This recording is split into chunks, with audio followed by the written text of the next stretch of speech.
This is the 5 on 5 podcast presented by Nuke's Hot Sauce and DirectMusicService.com. Nice. Coming to you live from Chicago, I am Phenom. To my right, down the street from my home in Portland, Oregon, is Jupiter Williams. To my bottom right, coming to you live from the Burning Man Desert, it's Quartz Lopez. And our guest today, coming to you all the way live from Los Angeles. Make some noise for San Francisco. San Francisco. You man. were close. Hold on. Let me make it. Yeah. It was the background that messed him up. It was the background. Yeah. Hold on. Let's go back. Sorry, buddy. There you go. There, Oh, okay. And he's gonna go, coming at you from Los Angeles. Fuck. Yeah, fuck. Damn it. Oh man. That's it. We'll see you guys later. Have All a right, good one. guys. It's been a pleasure. Sayonara. Arigato. You guys remember Rice-A-Roni? Oh, San dude. Francisco treat. Oh man. Rice-A-Roni used to be the jam back in the day. It could still be good if you ate it. If you eat it. You know. I mean, we might. It's a good run. It had a good run. Hamburger Helper too. You know, Hamburger They're Helper coming. was a. Mr. Clean. Did Hamburger Helper have a jingle? Hamburger Helper. No, I almost bought it. I almost bought that one. we could Yeah. make it. We could make it. Yeah, we'll have to work on it. We got our best jingle guy here. Coming to you live from San Francisco is Goshfather. Make some noise. Yeah. Boom. Make any noise. Make any noise. Babies crying. You know, nails on chalkboard. Make that noise. Okay, no, don't. Victor, how are we, sir? I'm good, man. It's hot and cold at the same time in this godforsaken city. Yes. Yeah, I had a whole thing. I was trying to go and purchase a well, we were going to go purchase like a table for my girlfriend. We're trying to set up a little office here, a little work from home setup, and we found it on Facebook Marketplace. And we stopped by on the way here, and then like out of a fucking nightmare, they're like, "Oh yeah, come on over here. Yeah, the table's just up here." And we go over there. It's a nice, like, British student bloke. Hello, yeah, cheers, mate. No problem. Come up, dude. It's like fucking, dude. It's like 40 flights. It's like the longest Disney fucking princess staircase you've ever fucking. I look up and I go, no fucking way. And then on the way down, there's a dog like attacking us, like a large boy, going, "Oh, don't worry, he's friendly, but don't be friendly in the middle of the staircase, right? Because that's how a fatality happens." And then we go in there, and I've already lost like 4 pounds walking up the thing from sheer cardiovascular exertion. And then I get in there, and then I'm like, "All right, mate." And then it's too big. So now I'm there with a mask on. I haven't seen humans first. I don't even know how to do like chill like interactions. And now this is about to be like a not chill interaction at all. So I'm like, "It's too big." And he kind of was like, "You fucking with us?" He can't tell we're fucking with us. We're wearing masks. He can't read sarcasm. And I'm like, tempted. Should I take my mask off? No, because we're all gonna die. And then I'm like, okay, yeah. So okay, it's too big. Well, thanks. And then back down the fucking walk of shame, dude. Oh no. So they tricked me into burning carbs. I don't know. Oh. That's why I was like, no, fuck Yeah, that. you And I gotta had to get stop the by. KFC. little promo Yeah, there. it's we're sponsored by KFC. Shout All of us are now. All of us are. Big money, Dude, let's go. we are so out happy to the Colonel.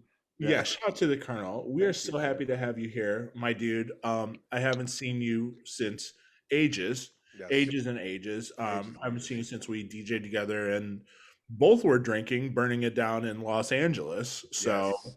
shout out to that. That's the one that doesn't have the bridge. That's the difference. That's the one that doesn't have the bridge. No bridge there. What we do every week, we compare two artists head to head, their top 5 songs as viewed, Oh, cool. most popular on Spotify. Oh wow. This week is my pick. So we are going to go 5 rounds tonight of Lizzo versus Fergie. Oh my fuck, dude! I like the fact that I had no fucking idea that's what this is gonna be. So let's fucking. No, this is gonna be good, dude. I like that a lot. Let's do it. This is going to be a thing. Travis, Neek, how are we feeling about these? I see everybody's reaching for their phones already. Yeah, You know what? my Nokia. I don't know, man. I feel like Listen, I if there's any Kids Incorporated songs on there, I'm for it. Okay. That's a deep bag. That's a deep bag thing Okay. right there. Let's So start off with round one. Truth Hurts from Lizzo or Fergie, Big Girls Don't Cry. And we're starting off with Goshfather. What am I supposed to comment on? The viscosity of each fucking track, the amount of like fucking European people fucking bo that I had to smell back in the club days when they were dancing to Truth Hurts. I God, that song got big before I like it was big in clubs before I knew it was a big like I didn't know what it was. You know what I mean? You know what I'm saying? Right. So Yeah. people all started singing it, and you know it has this kind of like creepy piano kind of thing going on, like fucking horror movie, like It kind of thing. Uh-huh. mhm. And then people just start screaming. So I thought that was like kind of that was the fucking theme that they were going for, right? Because there's a turn, dan, turn, dan. So yeah, yeah. I thought it was a meme song, but that put her on the fucking map. So Basically. If you could only keep one, which one of those two songs you keeping? just keep that one because it's tangible. The kids liked it. Okay. Travis. I mean, it took the words right out of my mouth. For real. God, I remember playing Truth Hurts and it just going off with all the girls in the club. It didn't matter who. Screaming. Every girl. All the city girls, suburban girls, ratchet girls. That's your pick? Truth Hurts? Truth Amish Hurts, girls. man. Amish girls. I've seen Amish girls go off to Truth Hurts. Oh, that's all day. The Amish turn up. People The forget. Amish turn up. Amish They turn do up. turn up. Forget. Well, they Rum got to go Springer. out and have fun at some point. Rum Springer. People Let's forget. go. Ram Springer, dude. Yeah. All right, Trav, you're going Lizzo. Neek, this should be good.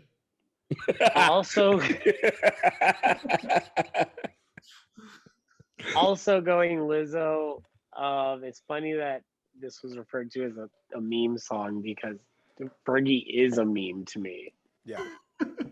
Like just her entire existence. Life, Every time yeah. I think of Fergie, I think about her performance where she was doing like the front handsprings while singing, Mm. or like the national anthem that she fucking ruined. Oh yeah. Why did that have to happen? I forgot about can't- that. I I forgot can't about think of- that. I saw Yeah. that live. I was watching the NBA All Stars. Like, no yeah. fucking Yeah. way. And then they were all mad at Draymond for laughing. Everybody was laughing. If you watch the lineup, everybody's like It sitting was there so like funny. trying so hard not to laugh. Oh my god. Yeah, so Lizzo gets this round. I'm not Sweet. very confident that I'm gonna know much more music. All right. Round two. Lizzo, Juice, or Fergie, Fergalicious. Oh Starting my with God. Travis. Jesus. God. Okay. Serious. Oh,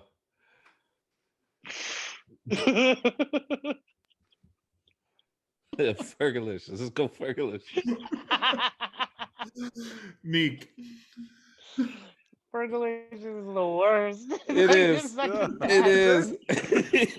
is. Why is Fergie so comically bad? Like, I'm not gonna go with Fergie at all. I don't even know the Lizzo song off top, to be honest with you. Like, I can't even think of what it is, but I hate Fergalicious so much. No, the Lizzo song is a better song. Taste, to taste. Ooh. You might have just Stroke like of genius. Father's vote. Yeah. That's incredible. Incredible. I was gonna say Lizzo. Now I love Fergal. Thanks a lot for reminding me. See? What was that? 1 minute 26 seconds in? Of course, yes. Yeah. My favorite moment, dude. There's a key change. Yeah, I was conceived to that song. What are you talking about? dude? Oh my God. What are you saying, dude? Now I remember the moment of that I became a zygote. That I exited the fucking fallopian tubes. That taste it, dude. That was. Thank you for reminding me, dude. Juice wasn't even made when I was born, dude. Oh, my man. God. Hey, Fergalicious takes that, man. Bird take that. should have easy. never sang Simple. Fergie. Simple. Oh man. Round 3, gentlemen. Lizzo, good as hell, or Fergie, glamorous. Let's start with Hey. Josh Father. Okay, glamorous, dude. I remember. Oh man, this was around the time when I first started like club promoting in Hollywood and shit, and that song was coming on. And again, it sounded like a meme song. It sounds like a song that they would play now when you're in line at a Taco Bell, like Pizza Hut, like hybrid store. Yeah. So yeah, it sounds like a high produced, well produced trash thing, and that was kind of at that time, right? When like Gwen Stefani, people were like, "My God, what an Yeah. artist! Oh my Yeah. God, incredible, Gwen Stefani! How did she do it, dude? How did Gwen Stefani do all How these did you things? do it? Good, dude?" And people were sitting there like rubbing their chins and shit. Incredible. No, shut up, dude. We were all smoking something that was not meant to be lit on fire and inhaled by a person with a nervous system. Spice era. Whatever was happening, we were listening to that shit and I don't know, huffing paint collectively. There's no shit way was that was huge. good. Yeah, it was, dude. It's fucking huge. It was like people, you couldn't escape it, dude. Every single fucking underground Tupperware fucking Mary Kay fucking party fucking pyramid scheme was playing Glamorous as their Yes. fucking entrance song, you know? That's what you walk into. Executing your vote. I guess. Oh my. Uh, Oh, good Lord. This is going to be a night. I'm crying. dude. Travis. Uh, Travis. Oh my god. you want me to follow that? Travis. You want me to follow that? I'm not gonna follow it. Just gotta. Glamorous. Let's go. Let's go. I can't follow that. Geek. What's the Lizzo song?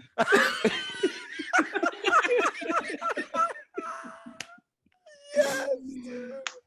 Yes, dude. Fuck, dude. Okay. I don't want to go with Fergie. You gotta go with Fergie. What's again. crazy? You gotta what's go with crazy- Fergie. What's crazy about these Fergie songs is they're all fucking gigantic. Like, They were they're huge songs. huge. Huge. They're huge smashes. Like, Wow. these are gigantic pop hits. Yeah. I fucking hate them so much. She's the Bob Dylan of our generation. I mean, Oh my. Dude. Oh my. it's been said. It's been said. It hasn't been said anywhere else, but it's been said here. I'm saying, but it's been said. Our nonetheless. podcast gets it. Yeah. Our exactly. podcast gets this one. I like. I love pop music. I love the idea of it, but sometimes it just like the shit that hits is so bad, and she had so many of them on her own. She Yeah. single-handedly ruined the Black Eyed Peas, but made them huge. Yeah. She did make She was like Yoko Ono with a microphone. You know what I mean? And like, Yeah, wait, I don't know except what that she I'm- made fun. Except like she, Yeah. she's making hits, Yeah, Yeah. she's making bangers. and I Yeah. hate all of them, but they're hits.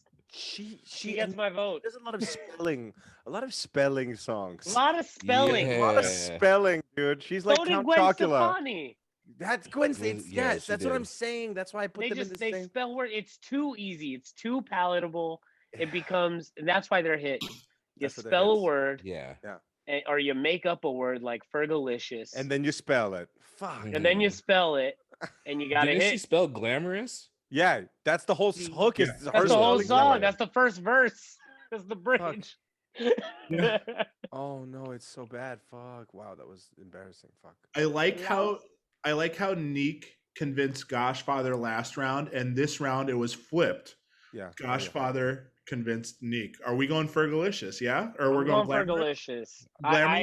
Glamorous? I'm going with glamorous, and I hate because I hate it so much. But I don't feel any emotion towards that Lizzo song.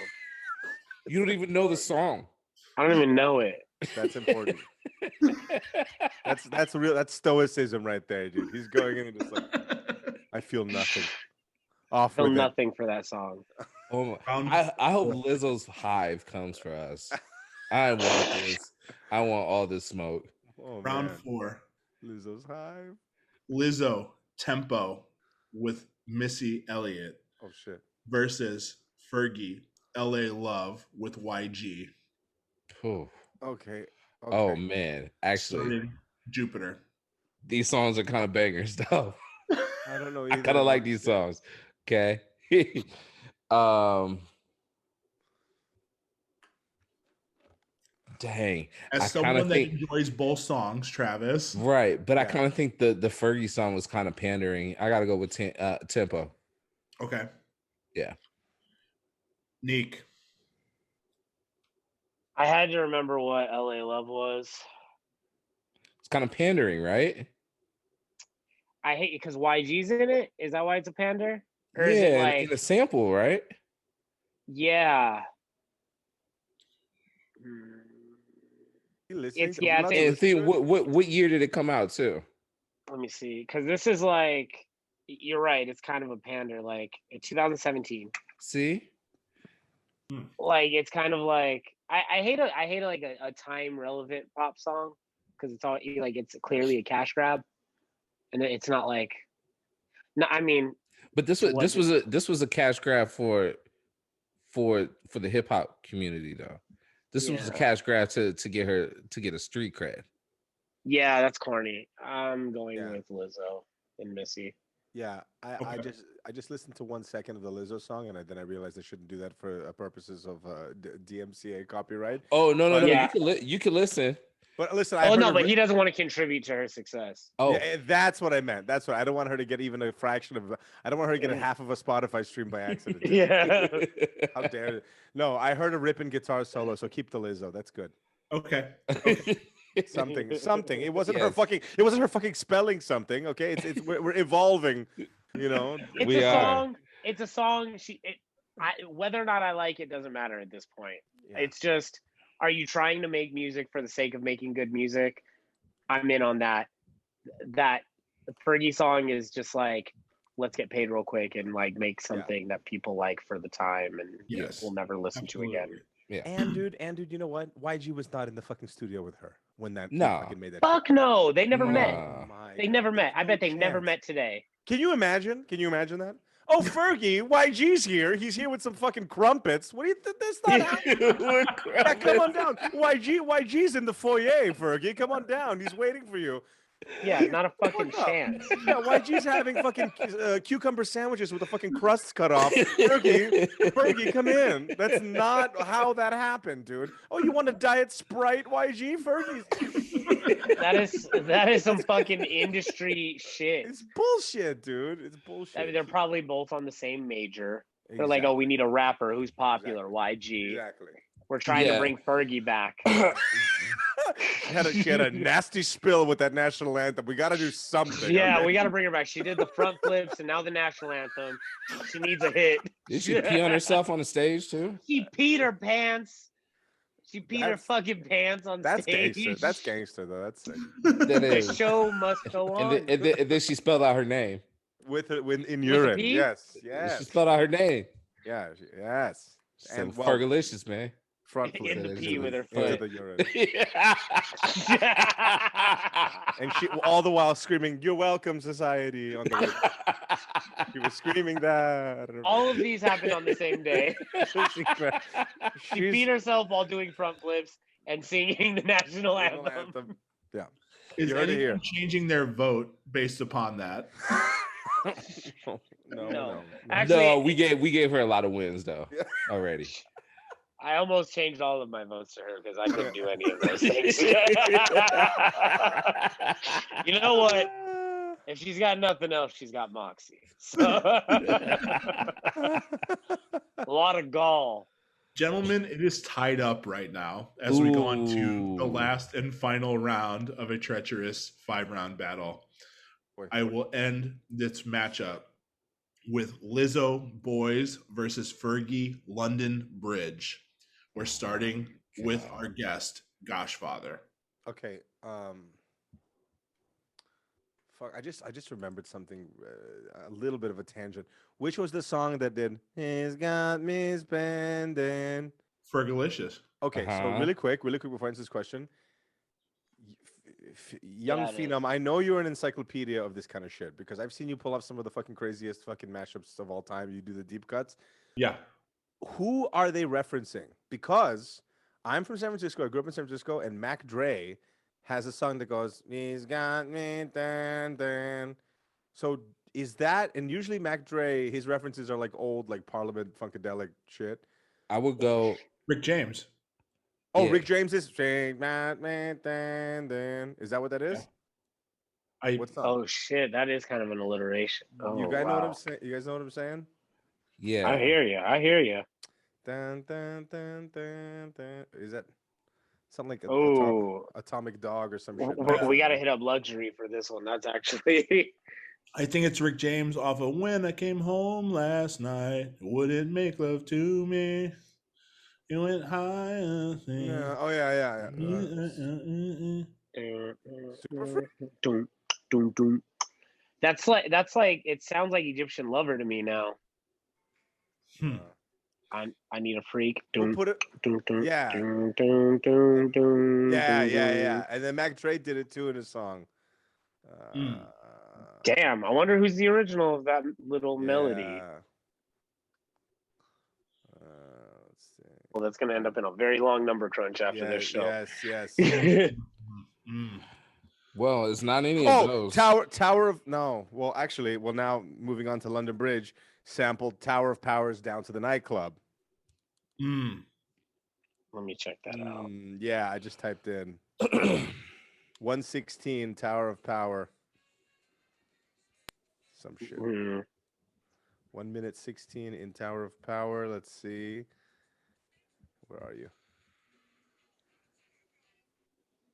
Oh, it's like the horns. Yeah.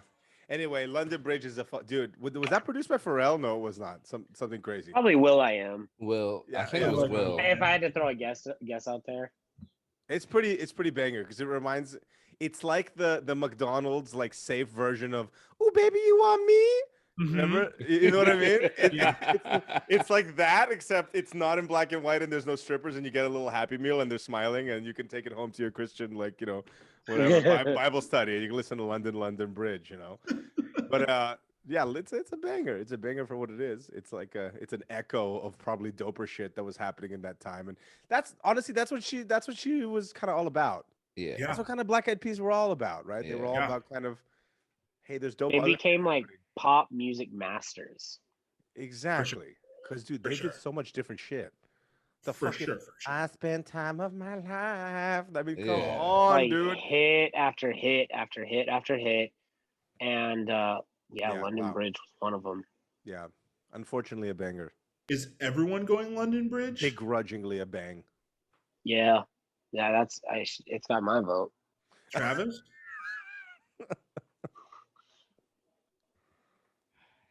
Yo, okay, what's that? What's that? Holla Back Girl. Yeah, That's Gwen, right? that's a banger. Isn't Gwen that the Stefani. that's the same Yeah, song as London exact- Bridge, man? So Yo, I hate that you made the Gwen Stefani reference because it's the same shit. It's the same exact person song. now. It's the same shit. But then everyone's like, oh my God, she's the genius because she fucking knows about Japan. That's fucking Yeah, bullshit. like she knows about. She's teaching us about cultures. She read a Yeah. fucking book. Not even She her. opened up a dude. magazine. She Like, opened up a it's like- magazine. Her stylist said this would be funny, and now she took all the credit. She was Yeah. like the Elon Musk with less money. I don't know where I'm going with this because I have a theory, dude, about it's Elon just Musk. it's not as creative as people make It's it out to be. not, and it wasn't her idea, dude. Okay, it wasn't her- Yeah. Elon Musk. People are stupid. They think Elon Musk is sitting there with a fucking little gyroscope or whatever, some fucking magnifying glass, tinkering with fucking spaceships. No, bitch. He hires the people that do the spaceships. You're an idiot if you think that he's like sitting there like fucking building the rockets, dude. But you'd think on Twitter the way people are sucking his dick that it was what he's fucking doing. But it's the same thing, dude. She didn't go to Japan and have like a fucking live, laugh, love fucking or lost in translation, whatever fucking eat, pray, love experience in there. It was like, oh my God, I'm gonna bring this culture to the West. Come on, dude. She wore fucking baggy fucking she wore with the Japanese on the side. It's bullshit, dude. Anyway, I'm Yeah, very I- upset. I'm upset, dude. Is So everyone going Fergie? Yeah. At the Yes, everyone's expense going of Gwen Fergie. Stefani. We lambasted. Fergie has Wait a minute. Fergie has defeated Lizzo. Wait a minute. Hold on. What was the Lizzo song? Boys. Oh yeah, Fergie. Fergie. Boys. Memorable. I Is love that an that. What was the upset? Lizzo song? Is that an upset? Nah, no. It's It would not have an been upset. it would have been an upset if Lizzo won. I feel like I wanted to call it an upset because, like, in my regular life, if you asked me, like, which one would you rather choose, I'd laugh and then begrudgingly choose Lizzo because Right. I'm probably gonna play a Lizzo song before I ever play a Fergie song. Yeah. But I mean, I'd be a fucking idiot to deny the fact that like Fergie was a monumental thing at one point. Yeah. That's fair. Mm-hmm. Moving on to the lightning round, gentlemen. Victor, this is a this or that. You can tell us as much or as little information as you prefer. I'm going to throw a bunch of names at you. You can only keep one. Starting with the baby or Lil Baby. Oh my god. Wait, what so what am I allowed to say? As You gotta much pick one or the other. Fuck. One Okay, or the dude, other. dude. Okay, hands down. Okay, I'm this kind of person, dude. Even ever since I was a kid, like when I don't give a shit about anything like an artist, a band, or anything, until some like stupid story piques my interest about them, and then I go down a rabbit hole, and then I start like I know this is like ridiculous, but dude, I didn't give a fuck about any of the children, the childcare rappers that just came out. The new wave of fucking juvenile delinquent baby children, baby whatevers. I didn't know anything about them until YouTube fucking this is so random showed me a video of the baby in Atlanta. I don't know if you guys know about this, doing a video shoot, and then some Atlanta like actual gangsters showed up and were like essentially asking like, yo, what the fuck, you're shooting in our hood, pay the tax, or like you should have at least asked us. And he's in there like sparking a joint, and he just tells them off, dude. I don't even know if he's from Atlanta, but anyway, it was the most He's badass. not. It was the most badass fucking. He's from Charlotte, display. right? Yeah. Dude. That's but one of he my was favorite videos. You know what I'm talking about, right? 100%. That's when I That was clip like- is great. That's when I was like, oh my god, dude, this guy is the whatever the fuck he says, he's fucking serious about it, because that was such an internal fucking powerful ass just exchange between humans that I was like, all right, whatever, I'll fucking okay, let's go. I like his shit. Let's go. Okay. I mean, because that's the point. If he wasn't an artist, he would just be a badass motherfucker walking around. Yeah. Yeah. Yeah. And that's the thing. Knowing, I mean, maybe we'll get into this later, but coming from like electronic dance music land, where there's no fucking badass people / even people that will, you know, stand for, you know, some Fucking basic anything. ass shit. When I saw that, I was like, damn, that guy could be a figurehead in something. If it's not rap, it's gonna be whatever the fuck else he does. Because I was like, damn, that guy's a real ass motherfucker. You can't tell that guy anything. Nothing. So that's yeah, you can't. So I was like, dude, literally, these guys who were like, literally, this is our hood. It was like 10 of them showed up, and he was like, yeah, I don't fuck off. I'm doing a video, and they're like stunned. They were like, okay, well, fuck off then. You gotta see it, dude. It's It's a I haven't crazy seen it. clip. Yeah, I need to see it. I'll send it to you guys. It's kind of a nuts real. clip. Yeah, send that. Exactly. It's Crazy. unbelievable. Hey, Yeah, is since the, then, I is was the like, wow, this baby guy's- is the baby a pop star, superstar, or rap star? I think he's stepping into pop star. Yeah, he's a Pop pop star. star. Is a pop star? I think he's a pop star, but but it's like Doesn't matter. it doesn't He's a matter. fuck. He is Well, who he right. is. Exactly, because if he Right. somebody comes up to him and tells him he's a pop star, again, he'll be sparking the joint and tell you to fuck off. You know what I'm No, saying? right. Like that's, I think the difference is when a person has the type of personality, when that shit affects them. Mhm. And it's like, oh, you're a pop star. Then you've lost all your clout. You've lost all your credibility in the other shit too, because you're like, now you're kind of stuck in this limbo. And then Mhm. eventually the pop people don't want you either because you're like that. Yeah. You know what I mean? So you don't really belong to anything. So he's like, fuck it, I'll be a, because I feel like he has no Exactly problem- what he is. he has. I feel like he has no problem just being nothing again, because he'll just Mhm. be dope Mhm. if the cameras aren't rolling, you know. Yeah. So anyway, yeah, love him. I think he's great. I think he has an incredible delivery on his songs. He is. It's just solid. His voice is like an instrument. His voice is like a really, really good synth that you can just depend on, and you add it to a song, and it elevates the song. I mean, the Dua Lipa song, holy fucking shit, dude! Yeah. It's not like a throwaway. That like Right. is part of the song. Yeah. Right. That's Yeah. a huge. It's a huge thing for a lot of people to say. 100%. Let's ask this: Diddy or Rick Ross? Still me. Uh-huh. Oh, yeah. It's Yeah. going to be you for all of these. Diddy said one of the most amazing things that I think about forever in an interview, which again, another one of those things where I didn't give a shit about. Trust me, I'm not out there buying Diddy albums, with my grandma's bar mitzvah money. Okay, I wasn't like doing that shit.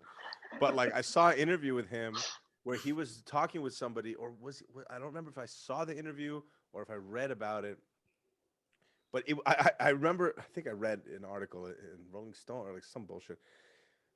Where it starts off with him saying Diddy is a man who has made a career out of taking things that he admires and improving them. And I was like, oh shit. And then he tells the story about what he did with Ciroc. Again, I'm absolutely not talking here from a fucking music perspective, because come on, again, I don't know. I'm not well versed on the Diddy catalog. Okay, but just from that mindset, and also I really like how he kind of went and embraced, house music and like deep house. Maybe he was just trying to get laid at his house with a bunch of people from fucking Miami Music Week. It doesn't matter, he opened the door there. So just I like that mindset. I like that mindset that he has, because what he did with Ciroc, he's like, I like vodka, I like throwing parties. Here, let me make a better product. And I think you guys know this, but he's made more money with Ciroc and his dealings inside of like the alcohol world than he has in music, or something like it was comparable. Yeah. So that's what it is, the music industry is. And then Rick Ross, I think he's a badass. He has so many, his verse in fucking My Beautiful Dark Twisted Fantasy. Oh yeah. Devil in a New Dress. Devil in a New Dress. Oh my god, my favorite song. That shit was like a cannonball. I mean, that was so unbelievable. He's so badass. But I don't know. Diddy kind of is a bit of like an overlord, and Rick Ross looks like the picture. He looks like an actor playing what Diddy actually is. Yeah. Pretty I like that. I like that. It's pretty accurate. That's a good. I think that's a great take. I like that a lot. Actually, Diddy's song with Wax Motive is probably one of my favorite songs. Divided Souls. That's my favorite song to play. Yeah, play that out all the time. So good, so good. Aerosmith or Bon Jovi?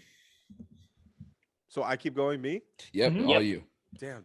Okay, sick. Damn. Bon Jovi. Okay, so I don't know if y'all know this, but like my family or the people that I grew up with were all like Russian speaking, and like there's this crazy like I don't know. I'm hella cringed out on Bon Jovi because like It's My Life and shit like that.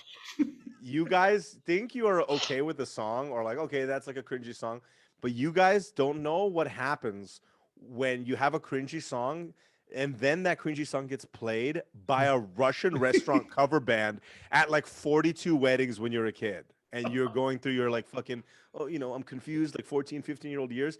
And that is the background, like an overweight, like Russian woman. It's my life. Like it's going to destroy any good tidings that you have towards this artist. It will stomp on it and shit on it, and it's done.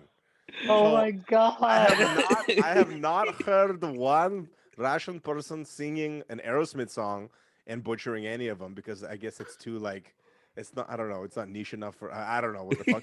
But It's My Life and Leaving on Prayer, destroyed. It's done. It's done, dude. It's a novelty, and then it becomes like a sleep paralysis demon that haunts your aughts years. Oh my god! It's bad. So, goodbye, Bon Jovi, dude. Oh, wow. It's not good, dude. Adele or Rihanna? I DJ'd one time back when I was in the duo Goshfather and Jinko. Why do I have like? How do you know like all these people? Like I have like, I promise I didn't like prepare these opinions prior, but I have like something for each of these. Oh no, these are our prior episodes. Okay, so I literally I DJ'd in Barbados. So we used to be kind of signed to WME. This was like what, 8 years ago, 7 years ago, something. And I swear, and it was fun. I'm not saying this like it was like a bad thing, but we were kind of like a guinea pig act that we would get sent on to these like missions to like kind of, let's say, emerging marketplaces. Like we played in Haiti, we played in like some places in the United States that were kind of like didn't really have any DJs or anybody come, but we were kind of first sent there to kind of like scope it out. And we DJ'd in Barbados. And dude, the funniest shit happened because after we played there and we were playing like, trap and shit, and they kind of were like, oh, play like, some more like Barbados, play this like one local like niche song that we like. I don't fucking know. We weren't prepared for any of this shit.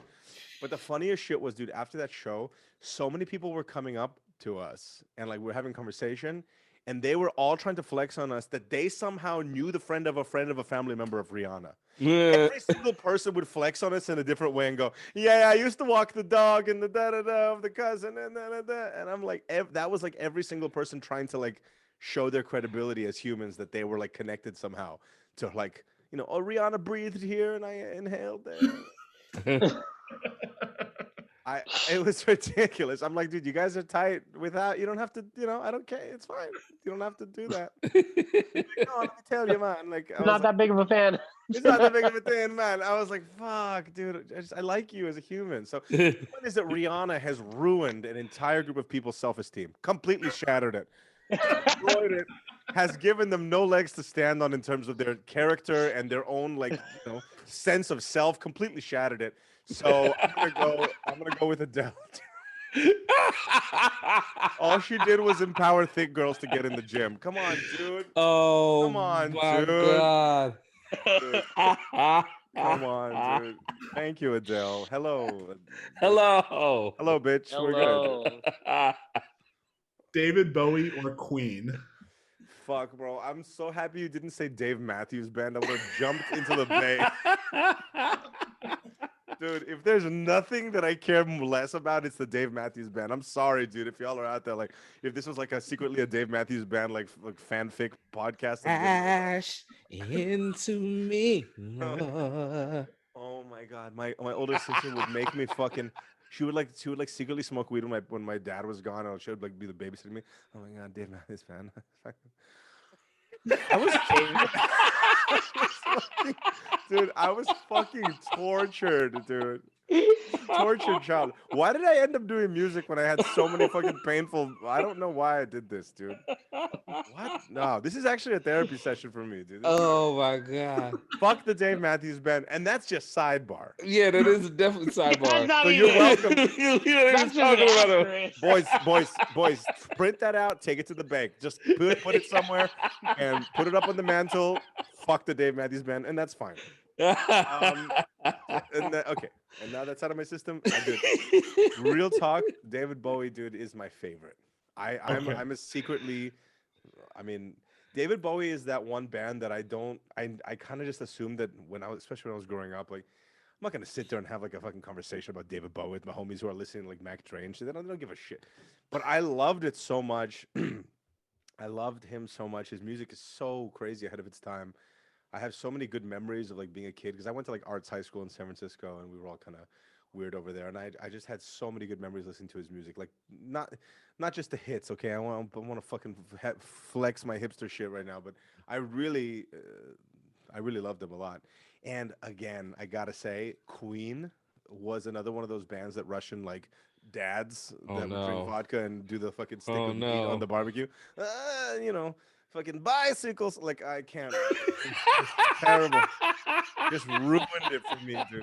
Fucking fledgling former Soviet Union, like listening to this guy. It's like, no, dude, he wasn't singing about you guys. He had his own fucking struggles. Stop trying to insert yourselves into the fucking struggles of Freddie Mercury. Fucking. Seriously, dude. Shut up. Anyway, David Bowie's so dope. Thank you, David Bowie, for everything. Fuck you, Dave Matthews Band. You The Weeknd or Party Next Door? Ooh, I'm not very. It's funny. Party Next Door is one of those artists who you don't know you're listening to him half the time that you're listening to him. Mm-hmm. Especially when any of the stuff that he does on Kanye songs, like you're just like, who's the guy that and you go, oh, part-time next door. Okay, it's fine. It's a Kanye song. It's a Kanye song. I don't care. I don't care. It's a Kanye song. Anyway, great album. Anyway, thanks Kanye for that idea. Whatever. Thanks for bringing that guy. No, but apparently he's an incredible genius, right? Mm. He's Yeah. like some kind of writes for everybody, does everything, Mhm. parties next door. Apparently, Yes. Doesn't even have the decency to do it, in his own house. Whatever. I never even thought about that. I'm not. Yeah. But The Weeknd, man, incredible, dude. His new shit is like so, like, dude. I hope I'm not just saying this. I really hope I'm not just saying this. But like in 10 years from now, when we're doing the 10 on 10 podcast, and we're doing like the Weeknd and blah blah blah, just like how we did with Fergie and fucking whatever Lizzo. I really think strongly, and this is not just like being alive right now bias, that we're not going to look back at The Weeknd doing the sound that he's doing right now and go, yeah, he was just counting and doing numbers and fucking did a front flip and he was just being corny with YG. You know what I'm saying? Like, I really think that the shit that he was doing is doing right now with this like kind of 80s throwback, like Knight Rider fucking outrun shit. I think it's tight, dude. 'Cause Yeah. Oh yeah. He didn't have to do. I was talking to my friend about this the other day. He didn't need to do this shit. Hmm. Right. Well, you know what I mean? Who in God's name was gonna go, oh, you know what the fucking millennial TikTok is gonna like? 80s music. You know what I'm saying? Like, there's no way that they were sitting there in the think tank going, Mhm. how are we gonna get people to do the fucking, do the whoa on the fucking. No. So it's clear that he is digging into some kind of, and also his like the shit he did with Max Martin with I Can't Feel My Face and all that stuff.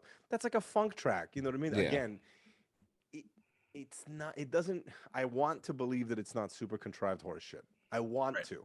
It's Right. extremely well produced horse shit, and it's extremely fucking like some fuckers in lab coats were writing the fucking hooks and the melodies and shit, and to like get stuck in your head. But I think at the end of the day, the guy really has a vision. Hmm. I agree. And Party Next Door, I mean, I don't know. I mean, Party Next Door, maybe he's the kind of guy that likes to be in the background or next door, as they say, Yeah, versus next like kind door. of in your. Yeah, I think The Weeknd's onto something for sure. This is going to be a good one. Okay. Drake or Dr. Dre? Dr. Drake, dude. Dr. Drake. Okay, man. It's like some Slumdog Millionaire shit that I got on, because this is all shit that all these artists that you're talking about, I've been kind of, or this like connect these combinations. I've been thinking of it so much. I just recently watched look. Drake is a. Okay. I'm not even like high right now, and I don't know how this is like coming to me right now, but dude, Drake is like, it's like having a really amazing superpower that is annoying. Like, imagine if you had the power of flight, but it like just happened in spurts and you hit your head on the fucking ceiling. It's like super dope, but you tolerate it for even when it's shitty. You know what I'm saying? So that's Drake to me, right? So even when he does like the throwaway songs, or even when he does the fucking I'm in so much pain, like everything's bad for me, like now in his career when he's saying that, like, you still look at the dope shit and go, fuck, that was still so sick that he did those things, that you have to forgive the bitch ass stuff that he did. But he always throws a line in there that makes you be able to like, dang, that's exactly, and you have to rewind it. Yeah, Dude, you have to. How many artists do you do that with right now? New people, at least. You don't do that. No, anymore. you don't. You don't do that anymore. Man. Maybe Pooh Shiesty. Okay. I know one Pooh Shiesty song, Hey, album's amazing. and I Album's don't even know amazing. his part. No, I Album's know. I amazing. forgot. I think no, I know. Maybe two. But yeah, you definitely still like. Is that the comparison, Drake and Pooh Shiesty? Really? No, definitely not. The other thing is, like, Drake is, even though he's on his Vulture shit, and you can't deny, as much as people want to go in there and go, oh, come on, bro, he only kind of sounded like fucking Playboy Cardi under this, and he kind of sounded like XXX. He knows what he's doing. Yeah. He has a group of fucking advisors in there. It's like the fucking, he's got the fucking tribunal of fucking Canadian like dudes in hoods that are telling him what to fucking steal from.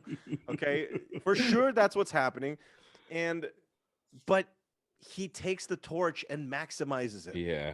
Yeah. And he has this whole thing that he's for real about it. He talks about this in interviews too, about how he really has admiration for people that are legends in their hometowns. How he talks about Mac Dre and shit like that. Ain't nobody else that has that kind of platform is going to talk about Mac Dre, a San Francisco fucking rapper that got fucking shot randomly, but left an impact. But no one is going to go and talk about that. But the fact that he goes and does that means even if it is self-serving at the end of the day, his platform is so powerful that the fact that he goes and says that, and it's an immortalized line where he talks about Mac Dre, whatever, in that one song. Yep.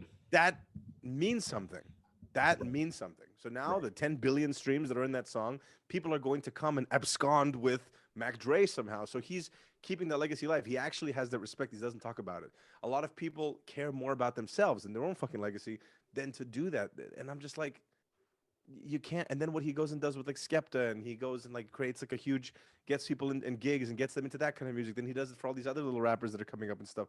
And these are all like people that are huge in their hometowns. That's another big thing too. You know, Right. you have how many people with a platform go do that? And that's something that, you know, when you ask somebody about Drake, they're not going to fucking talk about that because there's so many other things to talk about when it comes to him. And that brings me to the comparison to Dr. Dre. Dr. Dre is I don't think Dr. Dre is for sure one of those people. Also, what the fuck do I fucking know about any fucking iota of what is happening in Dr. Dre's fucking mind ever, or anybody's mind? But Dr. Dre, you can hear in the music, has an unwillingness to get with the times. That's like another thing, like, again, going on a tangent here, like Eminem, like, I can't listen to new Eminem because it's such a attempting to brute force this bygone shit, but not even the sick bygone shit. This is the thing that I was doing 10 years ago, and hopefully still. I hate that. I was just thinking the other day about how cringe I get when someone goes, "This is real rap music. This is real dance music." Oh, and it's always something. Oh, just it's always fucking something. terrible. Anything that's real or not real, anybody that sits there, that's This is real rap music. Yeah. Cues up Macklemore. Yeah. Oh my God. Oh, always. Exactly. And anybody that goes in and starts saying some shit like that, I'm done with the conversation because it's like, dude, you can find something dope in some shit that some random dumbass right now, an hour ago, a day ago, uploaded on SoundCloud. It's about having 2 seconds of a presence of mind to go, hey, there's people that are innovating. There's people that don't have the same tools. And that's the problem with me with like Dr. Dre, as much of a legend as he is, you know, his music is amazing, is legendary, but the legacy gets run into the ground with like how many times can you almost cosmically convince that artist by playing his classic shit all the time. You're almost telling him, hey, never change. You know, it's like a fucking signing in a yearbook. Don't change, Dr. Dre. And then they don't because they get stuck in their ways and nothing. With Drake, he's like 10 steps ahead. I was seriously listening to More Life the other day. I don't know why I was listening to it. I think it's because the Skepta interlude is in there. And my friend was showing it to me and he was like, oh, we should make a beat like that. And I was like, okay. But then I ended up auto-playing it. And I was like, holy shit, dude. He just brute forced all of America to fucking listen to this kind of music. And after Controller and whatever, all that shit came out, every fucking song was like that forever for like 4 years. And that's the end of the fucking story, dude. And in some way, you can argue that opened up for like the kind of huge splash of like Spanish music, reggaeton, that type of stuff to kind of, you know, take root in the United States. Who the hell can do that? Drake easily could have just went, okay, let's do Take Care 55 more times until, you know, give me the check. Oh no, dude. So I guess you can see I'm very passionate about this, but that's yeah, I don't know. I feel like Dr. Dre would step on his own toes if he tried to innovate. He would like get in front of himself. He would not. But that's the problem with Detox, right? Yeah. Oh my God. Yeah. Right. Yeah. He went 100%. and it was so much fucking hype about it. Hype. Okay. You did an album. I don't know. Again, who am I to fucking say something like this? But you have the platform. Go. Fall on your ass and do something stupid. someone out there is gonna think you're a genius for it. You're already a Mhm. genius. You're already hailed as like god of blah, blah, blah. You already changed culture basically. So how it's a disservice to yourself to just go, okay, here's the thing that I did before, but with just better produced drums. That Mm. hurts me, dude. That Right. hurts me. Anyway, Right. very passionate about this subject, and that was a good mashup. But yeah, that's how I feel. That's maybe my favorite take on that one we've Yeah, heard. that was amazing. To be Hey, honest, but you're nice for what remix is. Oh, thank you. That's hands down one of my favorites, man. Oh, thank you so Yeah, much, man. Yeah, hands down. I sampled so many. I sampled like 3 other disco records in there. I sampled ring my bell. Oh, yeah. Like the way that I produce, I make synths out of samples now because I'm just Okay. literally too lazy to use synths. So I'll take like old like soul records and disco records and I'll just fuck them up until they just sound like a sound, and that's how I made like the sounds in that song. That was a fun one to make, man. I still Gotcha. play that Yeah, one. that's my hands down, man. Love that Yeah, shit. man. hell yes. Okay, 3 more in the lightning round, and then we're Okay. moving on to some questions for you because we Okay. did get some good questions tonight from fans and just fellow weirdos. Okay. Fantastic. Weezer or Blink 182? Weezer. Oh my God. Blink 182. Actually, Blink 182. I revisited them, and again, completely randomly, I get on these spurts. Dude, I go on these spurts sometimes. I don't know if you guys do the same thing of like just not listening to music at all. I Yeah. don't know if you guys do that. Oh yeah. To the point that I just don't want to hear anything. Whether it's like I have some kind of biases. I'm like, oh, this is like getting on my nerves. I just listening to music in general too much sometimes. But sometimes I get on a random spurt of listening to some kind of band randomly. Listen to Blink 182. They first off, it's 3 people, right? Right. For real. No matter what, you can talk about. Oh yeah, they had a producer, whatever. It's 3 people and they made a sound. Yeah. I'm not gonna say that they did Nirvana level shit, but they definitely did. They definitely created classic songs. Yeah. Period. And Boys were harmonizing, man. yeah, it was pop music for real. Yeah. It was pop music.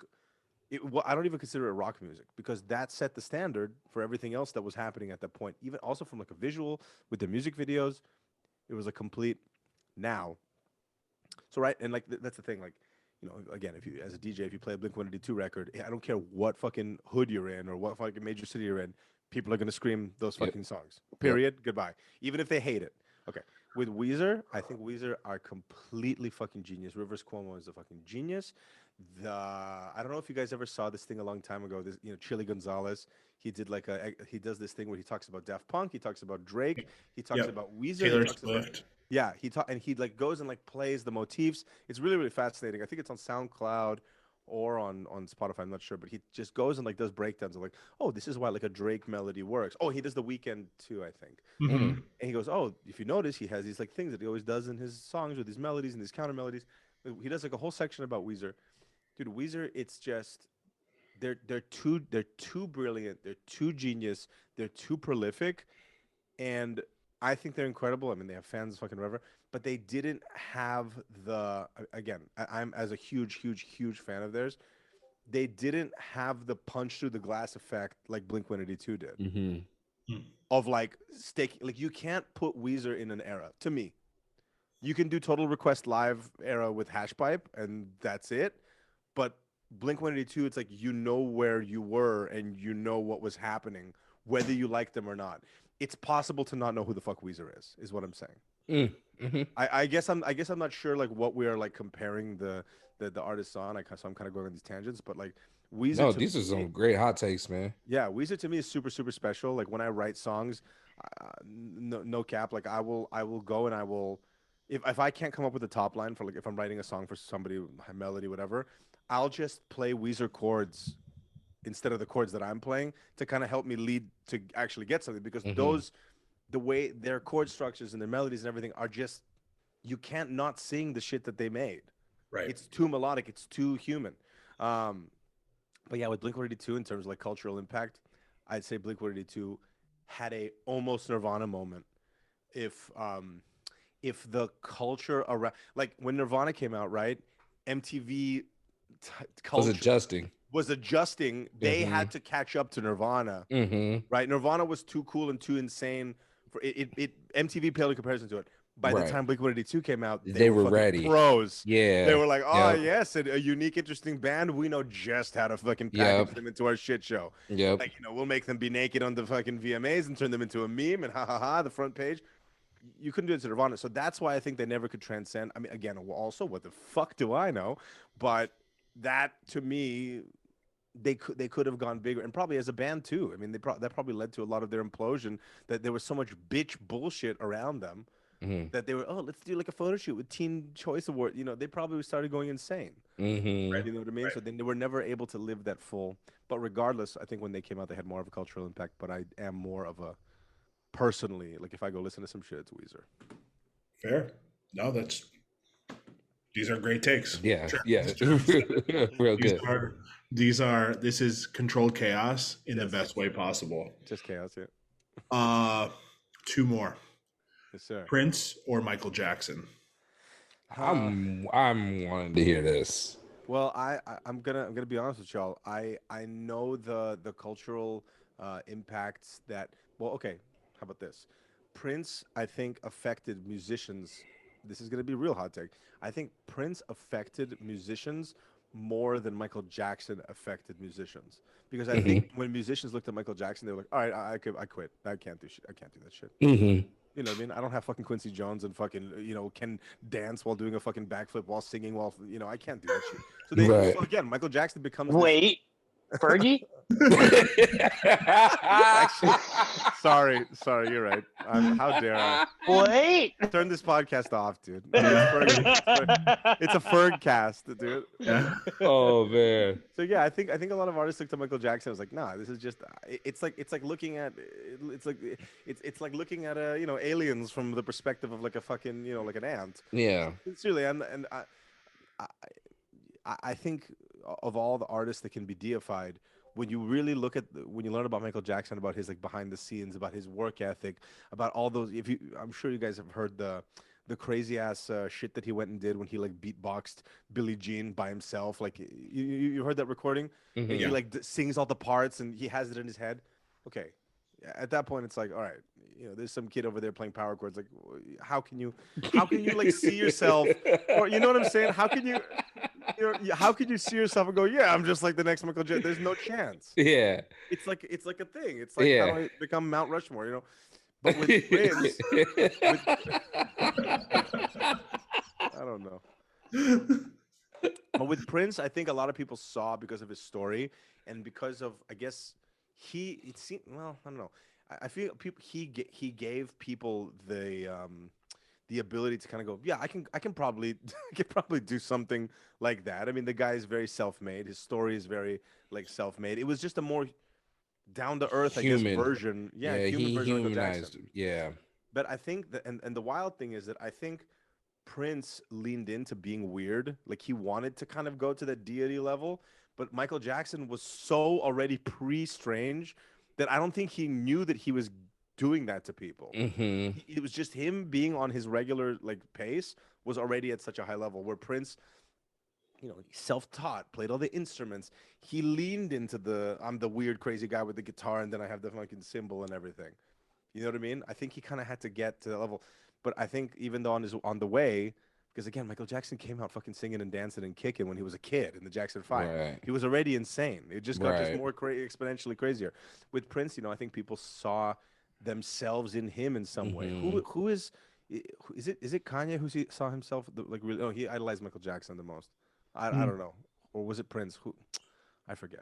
But anyway, I don't know. But I'm glad you brought up Kanye, because what about a Watch the Throne album with Mike and Prince, man? If they had put their egos aside, they were supposed to do. They're supposed to tour. They're supposed to do Bad. It's supposed to be Bad. Bad was supposed to be the song that they did together. Yeah, and Mike is talking about "Your Butt Is Mine," and Prince turned it down because he didn't like that line. Yeah. He's like, he said the first line of the song is "Your butt is mine," and I said, he ain't singing that to me. Yeah, he ain't talking about my butt. You're joking. No, and I ain't singing that to him. So he told Mike he couldn't do it. Yeah.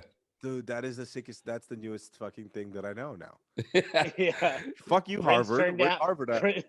Prince turned down bad because Yeah. he didn't want Michael to say your butt is mine to him, and he didn't want to say it to him, so it just didn't Dude, happen. just gods fighting, dude. Just gods yeah, nitpicking, that's exactly what it is. Shooting thunderbolts at each other and shit, dude. Zeus and Prince used- fucking Poseidon. Yeah. Yeah, he used to call Exactly. Michael Michelle. He Yep. used to bully him at every meeting they had. Yep. Okay, I can hear that in Prince's voice. That's fire. I love it.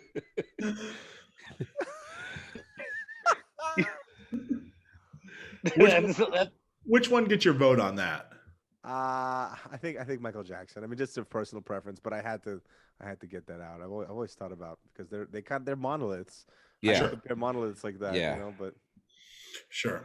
Well, this is going to come as a bit of a surprise. We love to end the Oh, lightning let's round go. Let's with go. Faded question: Take a deep breath.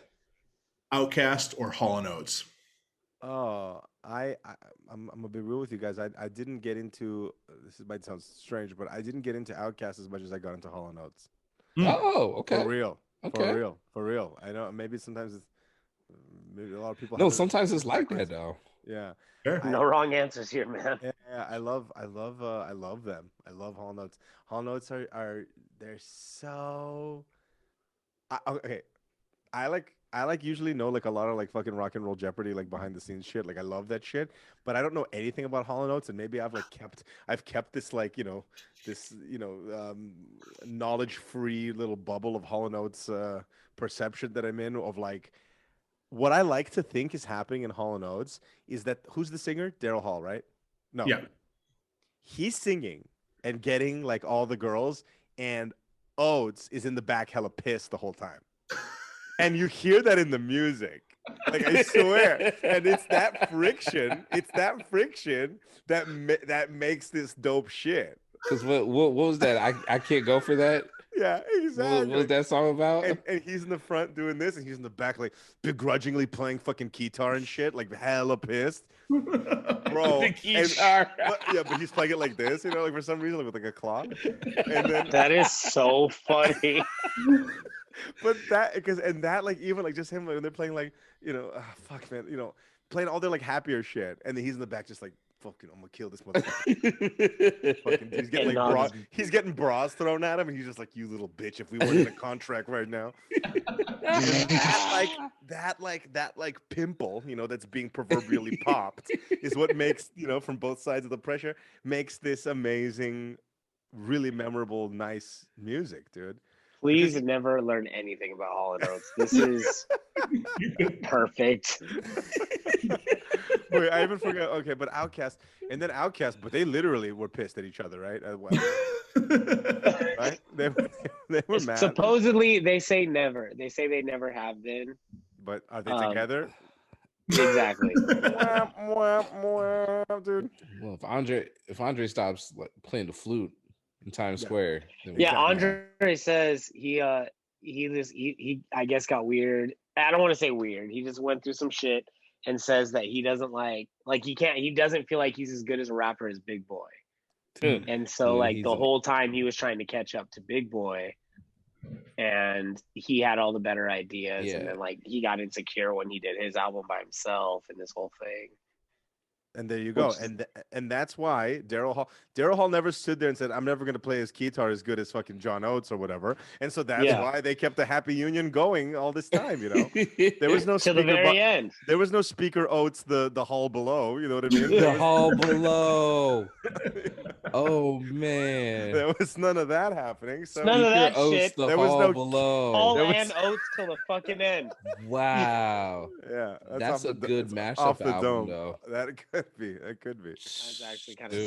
sick. That's Speaker like Oates. the Grail. Speaker Oates. Speaker Oates in the hall below, dude. Man. Sick. Shout out to Hall and Oates. I mean Colin Oates. The Hall and Oates hotline. Yeah, call it Oates. Is that real? I love Yeah. that. Yeah. Yeah. I'll call him. You call it and Then Lionel Richie any- picks up. Hello, Hello. it's really your confusing emergency mashup. Hall and Oates hotline. Anytime you need like a Hall and Oates song on the fly, you hit That's them, hit genius. call in Oates, and There it That's is. that's a good idea for TikTok content. That's great. You should absolutely do I that. should- it's like a life and death situation. I gotta call. Oh, Hey, by the way, have you guys watched that Hello video? it's kind of weird. Yeah, it's creepy. Man, I just Yeah. thought about that clay face that they made of Lionel. Yeah. Oh, yeah. It looks like that statue they did of Cristiano Ronaldo. You know, when his eyes were like. Oh yeah. Or Or like, remember that that Jesus, the Jesus portrait that they like redid. It was all completely fucked up. Remember? He looked like a mole person, you know, like from the center of the earth. Jesus from the center of the earth. And then people were still like kissing it in the little village. They were like, there you go. He looked like he was choking on some dude. Oh man. Yo, you know what this I almost reminds me spit out of? my water. I already know what you're talking about, Colin. What? Are you talking about the picture from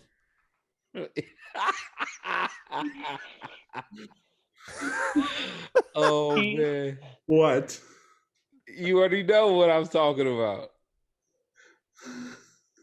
I'm so excited to see what. Oh no, Yeah, that's yeah, not what I'm yeah. talking about. Okay. The Mr. Bean movie where he has to Oh. go back and do Yeah, the portrait? but it also looks like the picture from Izzy. Oh, yeah. Yeah. Let me find that too. I got all of these. Oh my god, that's funny. There it is.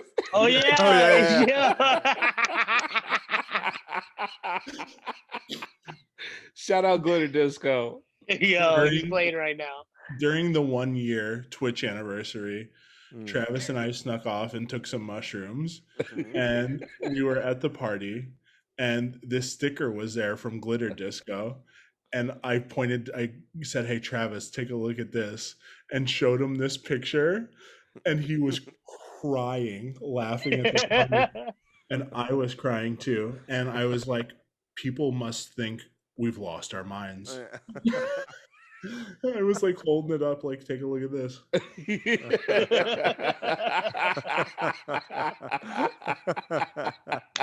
That's too good. That's The painful. cat. Oh, man. That's how That's it was looking too when we were on shrooms. It's our Just Lord like and that. Savior. The Lord is Savior. Our Lord and Savior. No more no laughing at the Lord, dude. Enough. He gets enough shit, dude. He gets enough shit. Dude. That's enough. Not here. Yeah, not here. Not in this house, dude. Not in this room. Yo, do you guys remember the picture where that grandmother has the picture of Obi-Wan Kenobi in the house? Oh, And yeah. Jesus? Yeah. Yeah. Let me see. Oh. Yo. Oh my god. Oh man, oh yeah. Oh my god. Come on, man. That's peak humor, dude. I love that kind of shit, dude. I love that kind of You put this Oh. up in your house.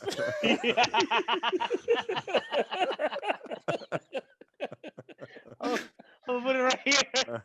Yeah. shit. That's beautiful. People would see that and be like, yo, we got to check on Neek more often. Yeah. He's unwell. So He he's just telling put us up- he's fine. Somebody's like, he just put up a picture of Jesus out of the blue. It's not Jesus. It's Ewan McGregor. Obi-Wan. Yeah, it's As Ewan Obi-Wan McGregor. Kenobi. He's totally fine. He's totally fine, dude. Our bad, He's dude. fine. It's Fine. just Obi-Wan. We were He's- worried, dude. We were worried it was Jesus. Oh, thank God, dude. Oh, thank God. Oh, thank God. It was just Ewan McGregor in episode 1. Thank God, dude. We were about to call someone. Oh my God. Calling someone to have that picture removed from the Yeah, house. forcibly. Just like, huh? You can't have this. Can I- You cannot. No, something's up. They call the person comes busted through the door. They're like, wait a minute, that's What just is it? Ewan McGregor. Jesus. Hey, I'm still getting paid hourly, right? Mace Windu.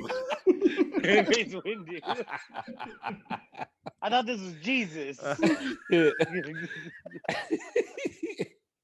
Oh my God, they're never gonna air this episode. No, never. Never. We got a lot of fan questions. We tonight. do. Okay. Wow. Some good, some bad, some other. Give it a bad. Good. We will start with our man Stratus. I just saw Stratus tonight. Shout out. Shout out to Stratus, fantastic dubstep producer. Awesome. He asks, would you rather sit on a cake and eat a dick or sit on a dick and eat a cake? Why is he covering up? Why is he covering up his Why is that so Why? funny? Why? Why is that? Just sit on a cake and eat a dick. It'll be over before you know it. It'll be over before you know it. And plus, I mean, I don't know like the laws of this like fabled universe where this is happening in, but can I eat the cake after? I'll fucking do that. You know? Because once I've done the two things, now it's like, okay, I'm freed from my cosmic bond of whatever the fuck genie that put me through this, right? So it's like, okay, fuck it, I'll just now we got a fucking cake left. I'm fucking dig it. Oh man. Thank you, Stratus. Thank you, Yeah, Stratus. thank you. Thanks, Obama. Okay, great. Well, I sat down with him and I said, oh, we have Goshfather on the podcast tonight. Is there anything you'd like to ask? And he goes, oh, absolutely. Oh, I and know he fired this up right off. Absolutely. He Thank had you. it ready in the tuck. Very matter of fact. He had it ready in the tuck. ready in the Oh tuck. man, that's so good. Just I whipped was it like, so out. how you been, man? Anyways. You should go check his house if he has any Ewan McGregor fucking posters in there. We gotta call someone. No, we gotta get the professional. You gotta get a fucking exorcist in there, dude. Hey, just out of curiosity, did this guy have any Star Wars portraiture in his house when you went by? No, wait. Wait, there is that one giant one, vaguely looking like Jesus. We thought it was. Oh God, Oh Ewan god. McGregor, isn't it? It's Ewan McGregor. Oh God, get the guy. Oh man. They have somebody call and remove it, and it's just Goshfather. It's me. Yeah, it's me. Just you. Actually, that's why I came on this podcast. I actually removed Exactly. Star Wars portraits for residences.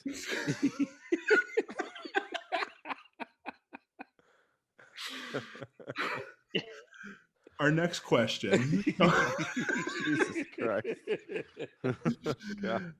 Our next question comes from Mr. Ben Bliss from Chicago, Illinois, who I had Gorgeous. dinner with the other night. Shout out, Ben. Ben is an avid listener. He listens to the podcast multiple times. Friend of the show. Friend of the Gorgeous. Friend show. of the Gorgeous. show. Gorgeous. Fantastic open format DJ. Ben asks, what do you do when you have to take a shit mid-set? Just don't Good do it. Do you keep jumping? Keep jumping, because sometimes I don't want to get into the physics of it. Okay, yeah. Sometimes the force of your legs hitting the ground sends a shockwave back up your lower dorsimus into your upper peridorsals, and it just goes right into the gluteus and returns it from whence it came. You don't need to. Yeah, don't call Neil deGrasse Tyson, and we'll be square, dude. Just trust me. Just trust me. Don't Google it. Put that Google finger down. You're welcome. The answers keep jumping. He's like, I'm calling Neil deGrasse Tyson about calling body right now. anatomy right now. Oh my god. Yeah, exactly, dude. Send that I was thing like, back, nah, you Rich. don't have to do that. Yeah. Just fucking I'll tell, you return to sender. I'll tell you exactly what you need to do. You need to jump. Keep jumping. Send that motherfucker back, bro. Yeah, send it back. Send it back. We have a question from someone that did not have a picture and had a lot of numbers in their screen name. Okay. What's the name? Do you want to see hot single girls in your area? Is that what it's about to be? That's what the question is. Was that the question? Does it have a link also? Shortened link? Do you or someone you know have a picture of Ewan McGregor in your kitchen? And are they okay? And have you checked on them? Have you called someone? Have you... It's just Victor selling his Star Wars portrait of Google service. exactly. I'm actually taking people's actual portraits of Jesus and replacing them with you. And then I charge them to get it taken away, dude. It's a pandemic, dude. We gotta make money, dude. If you're gonna knock my hustle, then I don't know what the fuck to tell you guys, dude. Honestly, dude. Come on. But I like to imagine you show up with such an urgency, like we have to get this out of here yesterday. Right, Yeah. How long has this been up? How long is this? This is not good. Did we had trouble sleeping, trouble breathing, trouble eating, anything, trouble? Yeah. Oh yeah, it's because of this. It's you. Thank God I'm here. You're welcome. I'm here. Is what She's all like, well, I have like diarrhea. Yep. Keep jumping, keep going, jumping, and keep jumping. we'll get this changed let me out tell right you- now. I can't tell her to keep jumping out. That's gonna He says, we need the diarrhea. he says Oh we'll wait, get are this- you a DJ? Because if you're not, Yeah, go You take got- care of that. You gotta If go you're a take a DJ, shit. Don't do are that. you doing a set right now? Okay, I'm gonna need you to jump. I'm gonna get rid of this. I'll get rid of this. You just keep jumping. Keep jumping. I'm gonna get rid of this. You keep jumping. We're gonna get rid of this. Yeah. Here's a rope. Use the rope as a jump rope. Do something. You guys keep Fucking jumping. get it. Send it back. using rope. I like to think that he stanchions the portraits off before he removes them. Yes, exactly. Back, please. That's exactly. Sir, don't crawl under the stanchion, sir. No, please don't. I like how Travis said, let's get this changed out, and he just replaces it with a fresher one. Yeah. It's just shining. It's got like a glow. Look, a guy like we got it all taken care of. Got you a brand new one up here. Yeah. He gives him an invoice. You square it up. Let's see here. Carry the 2. All right, yeah, that'll be $300. Yeah. Man. They're like $300. Well, it does look nice. I feel better I'll already. sign it. I didn't say it was bad. It's pretty Well, good. that's the jumping, but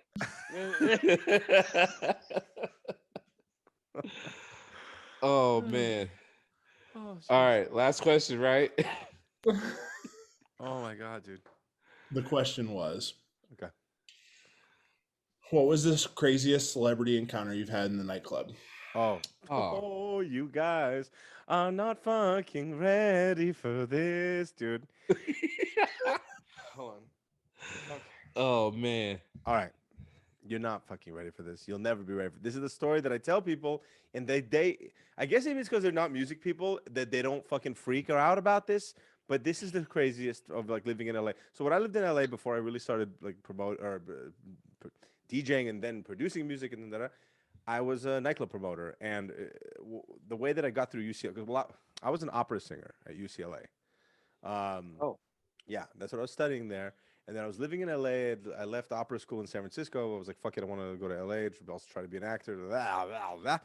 And then I was like, my parents said at one point, were like, okay, well, you can have your little LA adventure, but we're not going to pay for it anymore. So bye. And then, you know, that's reasonable. That's reasonable. Okay. So I was like, okay, I need a fucking job. I've never had a job before.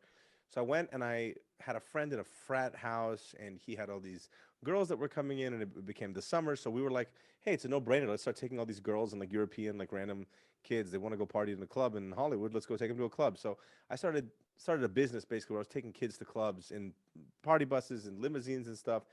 And that's how we got into DJing, was because at one point I was bringing like hundreds of kids to these nightclubs, and I just started kind of dabbling in DJing, and they were like, well, Victor, do you DJ? I was like, okay, yeah.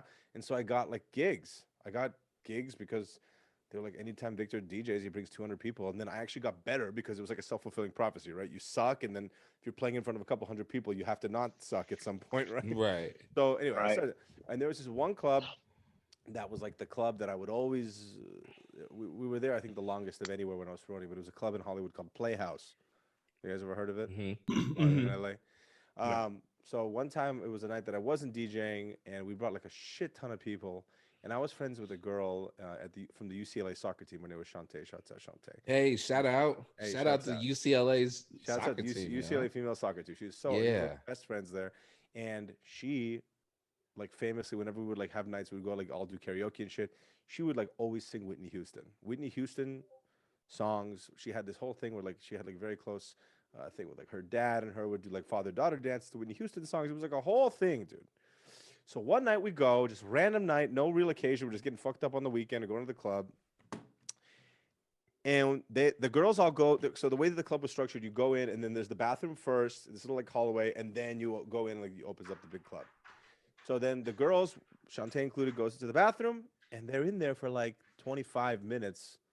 I'm like, what the fuck is going on? So I, like a long ass time, I thought someone was barfing or something. So I go in there, and right as I go in, Shantae comes out, smashes the door open, and goes, "Oh my god, Victor!" And then I was like, "What?" And then the door smashes open again, and out comes fucking Whitney Houston in a mink coat, dragging on the like the shitty club ground. And I'll never forget black and white Nike Dunks and like a Tina Turner looking like sequin like just slip on dress, and like she had like crazy like short like hair, and she was just acting fucking crazy. Like she was acting just "Rah, rah," like that, like saying, like making Whoa. noises, acting crazy. And then Shantae was like, "Dad, I just met Whitney Houston in the bathroom." She's like fucking bawling. And I'm like, I was so like, what the fuck is going on? So I'm like, I'm watching, and Whitney Houston's by herself, no entourage, no like security guard, not even like female friends with her.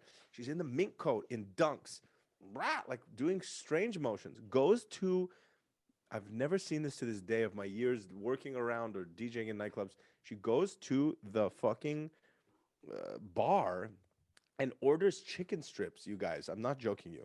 Orders like 6 or 7 or 8 chicken strips on a white plate with like celery and carrots and like sour cream, and holds it like this and just walks back to her table in the mink coat with like crazy glasses on and starts chucking the chicken into the crowd. I'm not kidding, dude. She was chucking. First off, I've never seen anybody in my life order food at a club. I don't even know that's how you could do that. So that was my first like, but then Whitney Houston taking a bite and just chucking it at people into the crowd like below.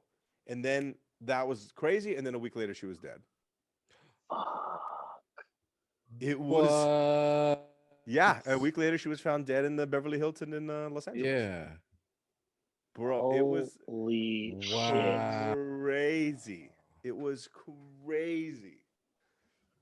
That's insane Wow. Yeah, and incredibly sad. Incredibly sad. She did not act like a person. I mean, I don't even know how to explain it. Like it was the wildest.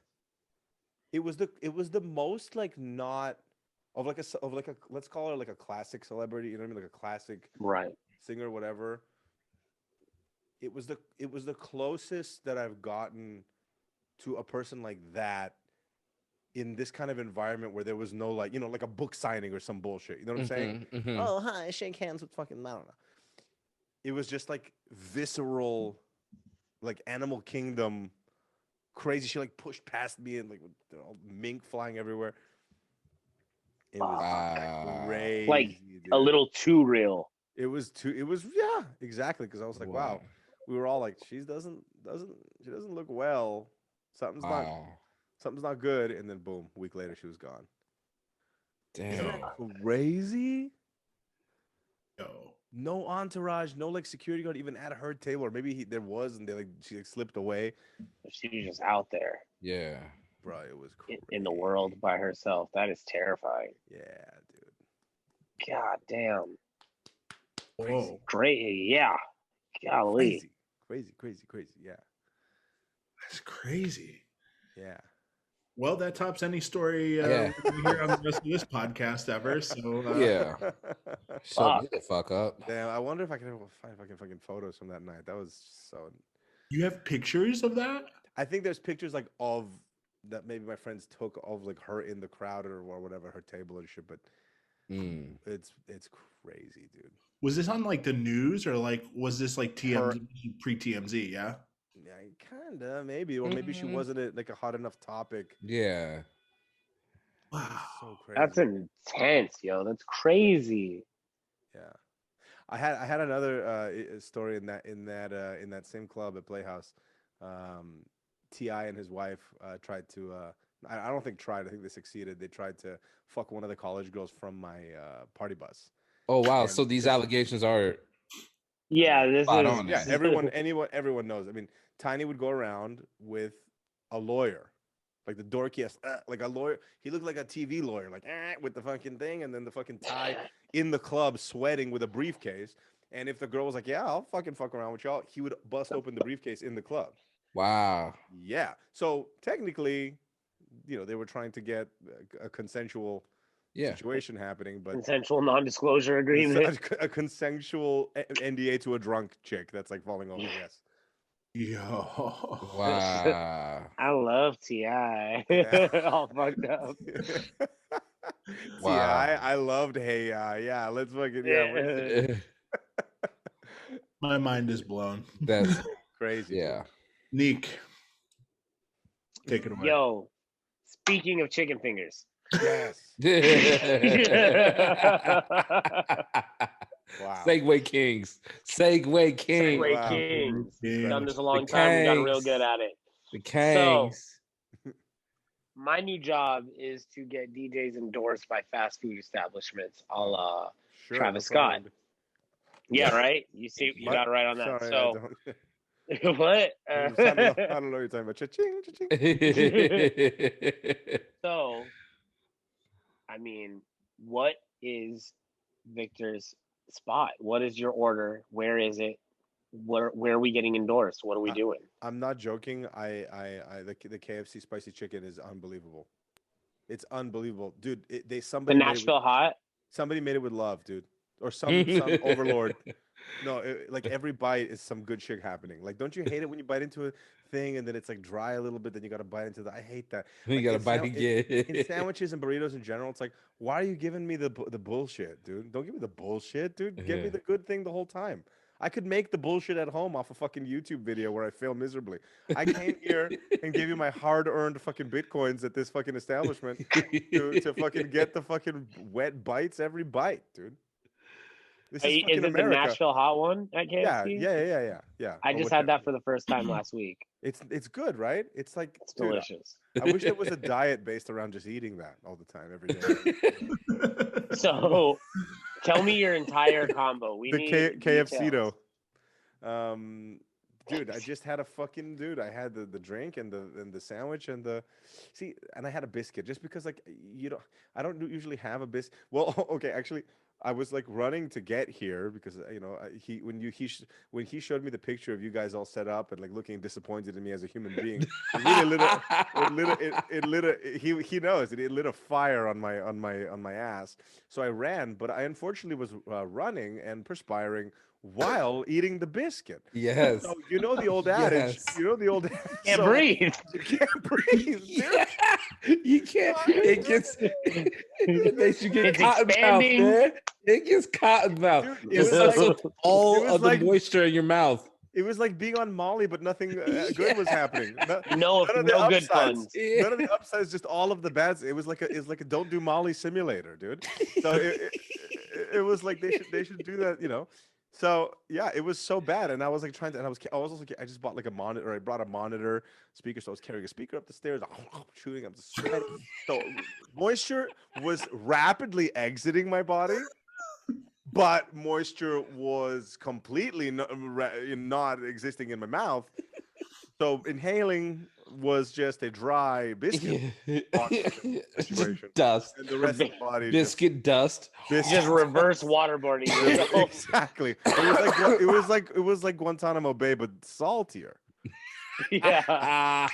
saltier, flakier, and butterier. Awesome. KFC, Awesome. a secret blend KFC. of herbs and spices. What's the Don't drink? forget to be thirsty while you're hungry, says the colonel. This is all While in you that. eat a biscuit. While you eat a biscuit, yeah. Are you? What is your side? Are you going with the French fries and the biscuit, or are you do? Because I know it comes in the combo box. I did just a biscuit because it got too. Sandwich, biscuit. You know, okay. I know this is. Let's talk real. Like, Get real with me. If we're here, let's get real, dude. If we're fucking here, let's get. I just We're realized fucking around. like, dude, in it, like, there's a whole thing. I don't know. You guys are not from California, obviously, or you guys aren't California. Okay, but there's the whole conversation about fucking In and Out and how Okay, like, yeah. In and Out. Mhm. It's like, okay, first off, fucking get a hobby and talk about something else. Number one. Yes. Yes. You know what I mean? Do other things like read a book, drink some water, and don't talk about that. You know what I mean? Do that. That's just a suggestion. I don't know. I'm not a fucking guru, but stop talking about that shit. It's stupid. And fuck In and Out also because it gets everywhere, and usually you're eating it on the way somewhere, so you have to eat it in your fucking car, and also COVID, so you don't want to fucking kill small children by breathing on them while you're eating it, and it's like a fucking terrible thing. So, but it's so messy. So, like, what I love about my fast foods, I like this chicken sandwich. Is like you get so much, but you can kind of ball it up. It's like eating a delicious baseball glove. It doesn't get everywhere. Just like the Crunchwrap Supreme, it doesn't get everywhere. All of the good shit is right there happening. You don't have to like think extra. Again, I don't go to a fast food place to start getting philosophical about what the fuck is happening with the sauces and the things shooting out in different directions. That's fucking stupid. I could do that at home. I could do that in my house for $0. I came here in an act of desperation and pure shame to just have at least a moment of joy, comfort, and just streamlined dining experience. I don't want to. I'm not a fucking sommelier. Okay, put the stupid thing in a fried thing and just let me fucking have it in a thing. So Right. Crunchwrap Supreme, fucking chicken sandwich, even fries. Are getting too messy for me nowadays. Now there's like just give me the biscuit and the thing, and then eat the baseball and the baseball glove, and then be happy and go home. There you go. Do you put anything on your biscuit, or do you just throw that motherfucker back? So I had to throw. I was put in a desperate situation again. I was running. Look, I was running late to this. He saw how pissed we were. I want you guys to know that I risked my life. Is really the subtext here.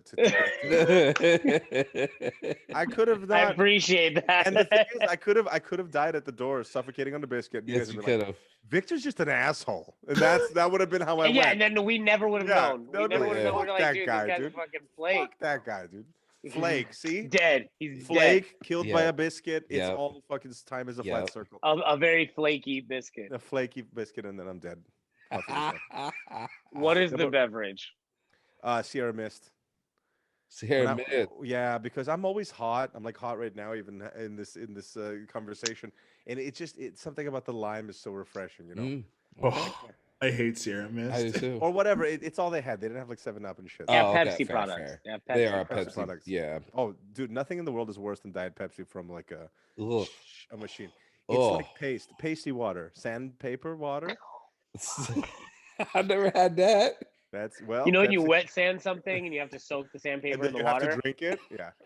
Yeah, that's Yeah. Diet Pepsi. Yeah. Waste from a exactly. fountain. Waste not, want not, with a hint of caramel. Just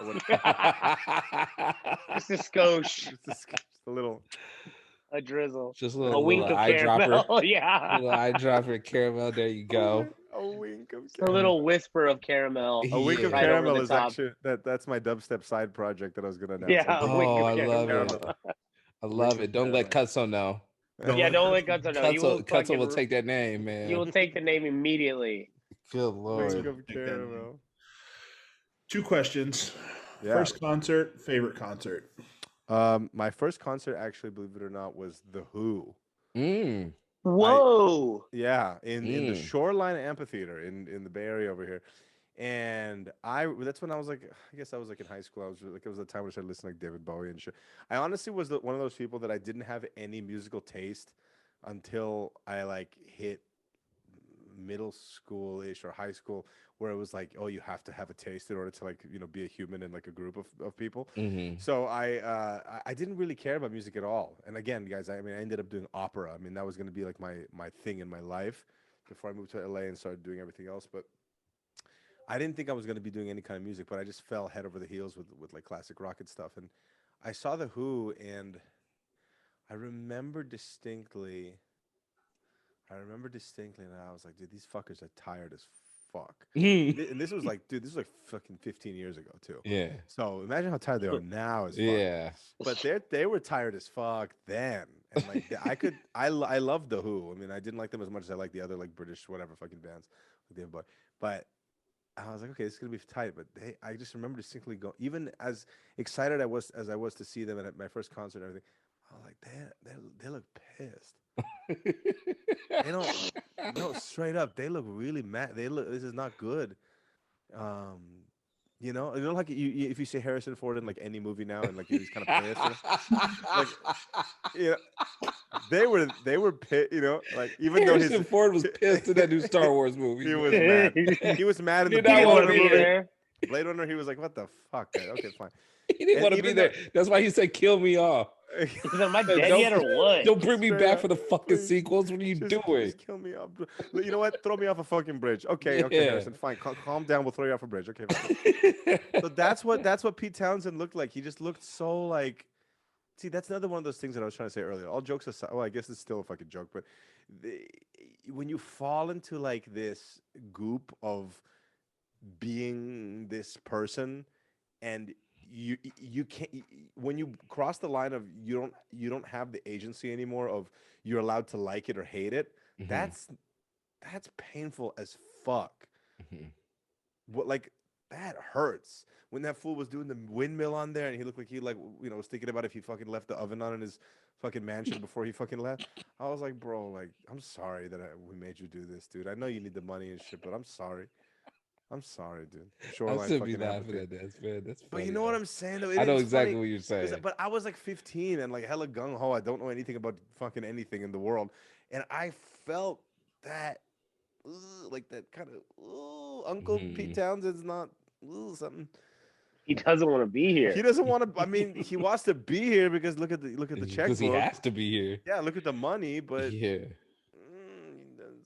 I don't know. I also Oh. could be misconstruing that completely, but now that I'm older and looking around, I'm realizing that there was probably some truth to that. My favorite concert, I swear to you guys, was Hardfest. I don't know when it was, how many years ago it was, but I can date it by these guys' performance. It was like one of the first raves that I went to when I was, because at that point when I was living in LA, one of the things that we were doing with these party buses is we were bringing the kids to the raves too. We would pick them up at UCLA, pick them up at USC, at the colleges, and take them. They would get fucked up, and then we would take them back to the colleges. Blah blah. It was good times. And I went one time because we had like 10 buses or some shit that were going to this hard fest in Los Angeles, and I had to be sober. I couldn't like get away. I couldn't drink, couldn't do smoke, couldn't do shit. So I was completely sober at this hard fest. I was drinking Red Bulls. Had one of the most amazing times. And I saw Tonight, TNGHT. Mm-hmm.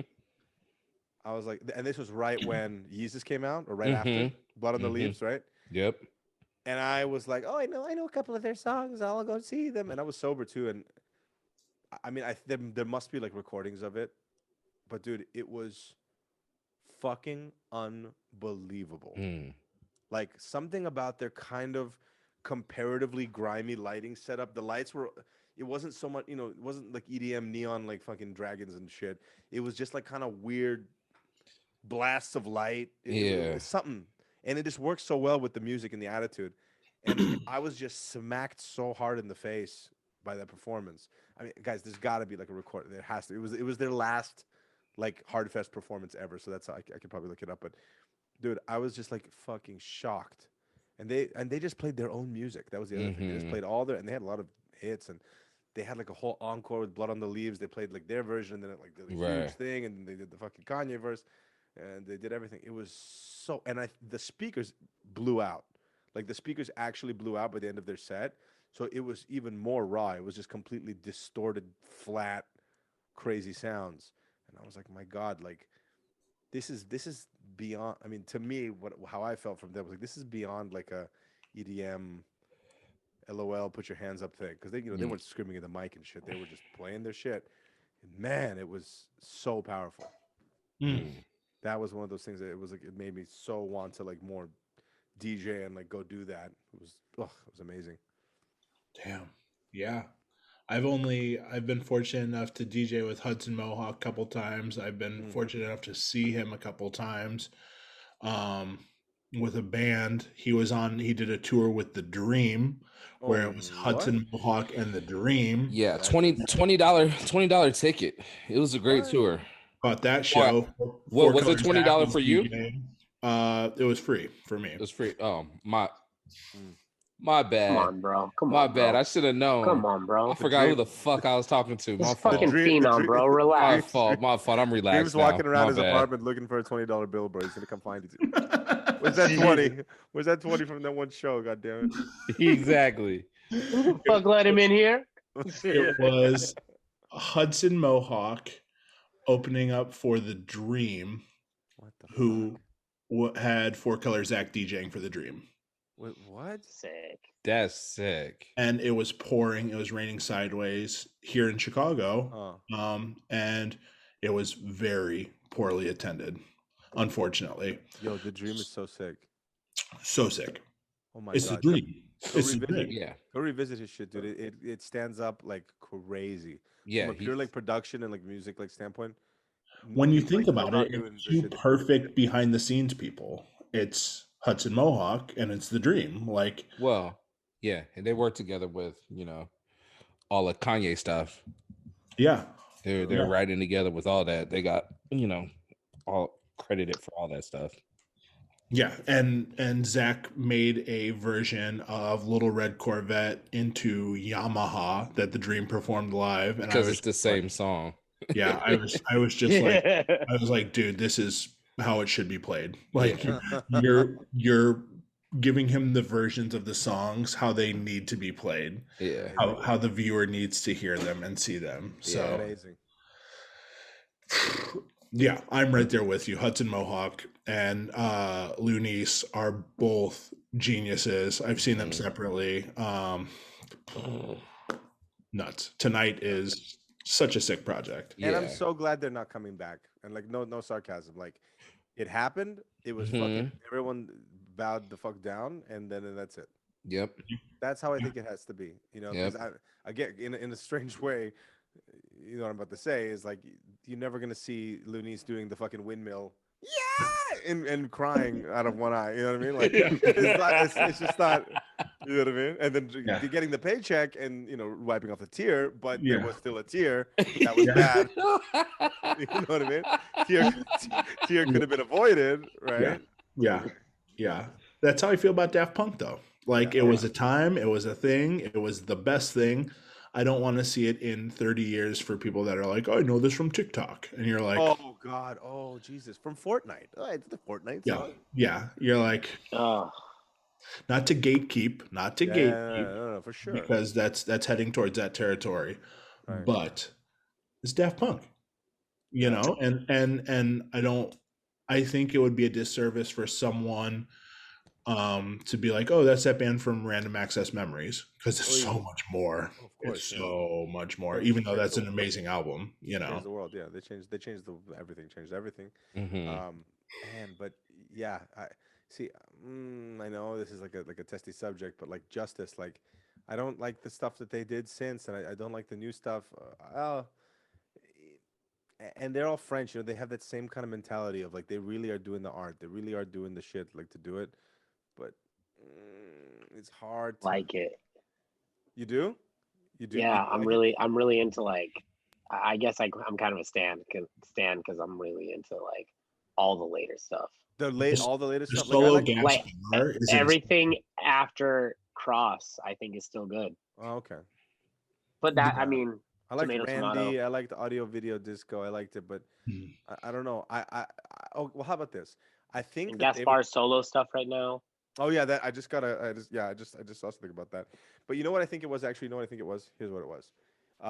Especially because like that is like all that stuff. That is the music that's all I think about whenever I create. That's who I'm like plugging into, no matter what. Even if I'm making like my more modern like remixes or productions and stuff. That's what I'm always holding as like a standard. But like at the same time, like I think the issue was, and also when Random Access Memories came out, that unfortunately the filter that it came through to me was through like fucking EDM blogs, right? Which would be talking about Hardwell fucking latest podcast episode, and then okay, here's Audio Video Disco by Justice.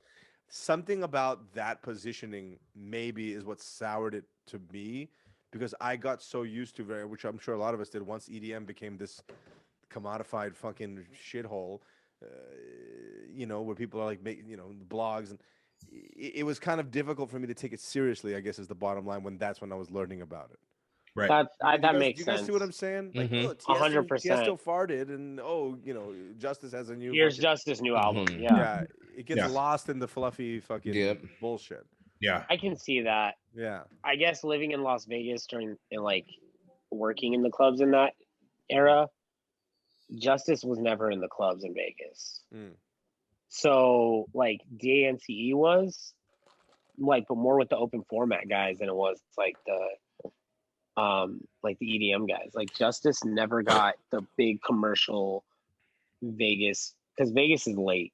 Like if it's a monumental hit, that's when they'll play it. Mhm. Or like they'll be hip to something like later, but it's never like ahead of the curve for the most part. Yeah. And Justice was never played in the club because it wasn't like a Yeah. pop hit.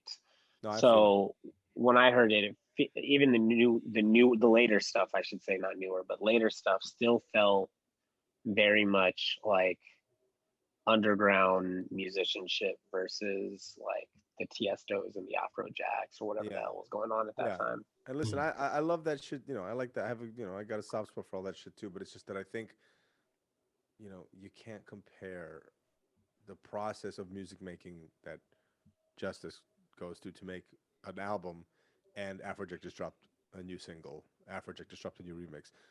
You know what I mean? And Yeah, I if that's think the that- filter it's coming in, I totally You know what I get mean? that. I was just like, oh god, your eyes just roll preemptively. So by the time you're talking about Justice, you're like already you're so numb in the face. You're like, oh fuck, I don't even I don't want to hear anything from I don't this want to hear no place. more. Enough. Goodbye. I'm done. We had Treasure Fingers on the podcast a couple of weeks ago for our Yes. 1 year. He's God. He's God to Yeah. me, dude. It's incredible. Shout And out to the fucking Shout out. time to Woodstock. I want to Yeah. I want to propose the same question to you as we asked him. What are your top 3 Bloghouse era songs? Fucking oh my god. Come on, dude. It's you gonna want me, and if you want me. Oh, come on, dude. Okay, hold on. Colin, what's up? Colin. Come I on, know, dude. I'm like, what is it? Colin. Come on, hold on. You This is some gonna LA want this is some LA UCLA shit, bro. No, Tiga, you gonna want me? Hey Today remix. Turn that shit on real quick. You know this song, dude. TIGA, you gonna want me? Tiga. This is September 17th. You gonna want me to Hate Today remix? Yeah. Okay. Hold on. Yep. Yeah, there's a lot of them. Go this to is some- this 150. this some gotta dance dirty shit. Yeah. Go Damn, to you know it's good because it's only on YouTube. yeah. What? No, it's on On Spotify. Spotify. Go to 2 minute 48 seconds on that song. 2 minute 2:48. 46.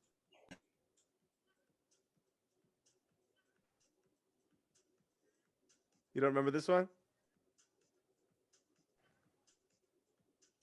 Yes. And then when you hear the drop, every season.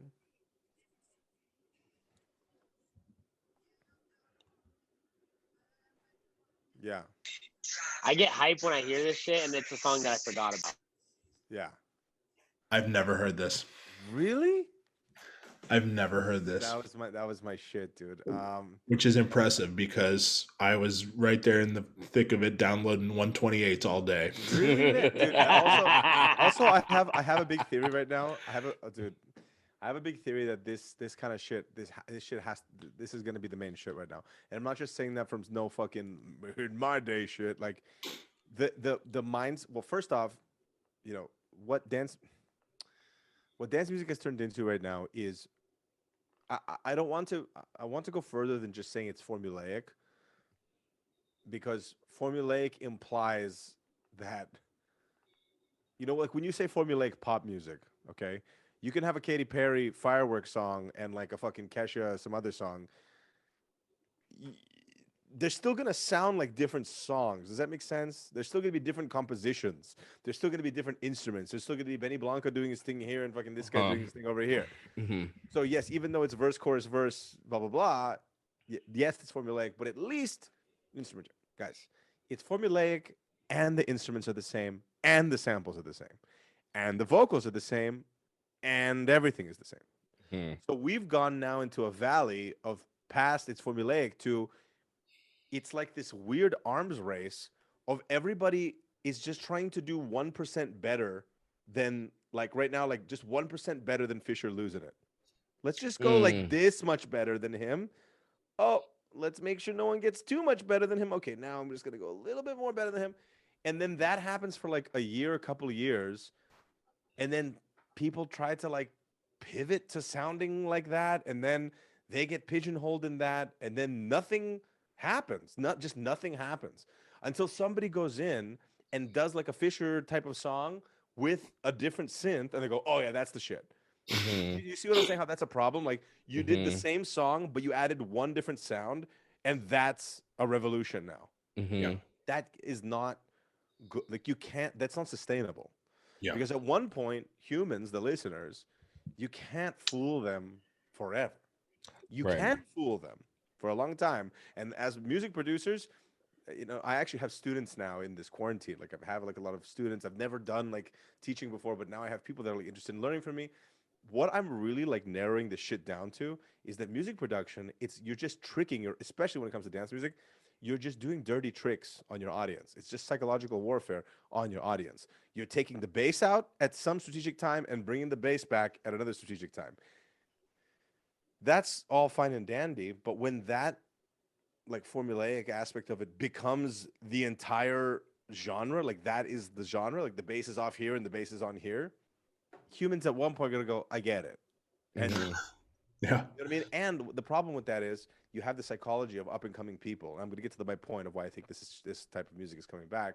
Is that you get to the point where people they're just doing it over and over again. And when up and coming kids start going, okay, I can do a Fisher track, I can do this fucking shit, just download 2 sample packs and do a thing and put a little vocal there.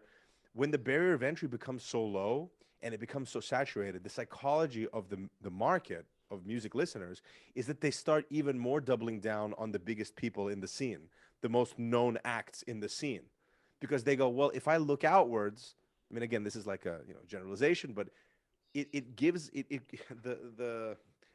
the middle class starts disappearing basically when it comes to music and music producers, right? Because the people who are at the top, they either have ghost producers or they know how to produce very, very well, and they can make the genre. And all they have to do is change one little thing, and that becomes the next thing. And then the people that come up that are like up and coming artists, they're spending months, they're months behind trying to get good at the. Do you guys kind of see what I'm saying? I see exactly So what Yeah, what's you're going? saying. absolutely. So what's going to happen right now is the music that I think is going to really come out of this now that like shows are coming back, now that like everything's coming back. The songs that are dance songs that are actual anthems that actually are going to be more structured like pop songs in the sense of like there's not like drop build up that whole formula to it, just songs that actually speak, like being able to like dance to a pop song, not dance to a house track because you have the build up here and then you have the drop over here, right? And I Yeah. think a lot of these blog house songs, you didn't need like the original mix or the club mix because a lot of people just listened to them as they were. People wanted to hear, they wanted like the Crookers Day and Night, like the one of the biggest, that's maybe my second song from that Mm. era. Mm. But Crookers Day and Night, the intro of that song is part of the song. Mhm.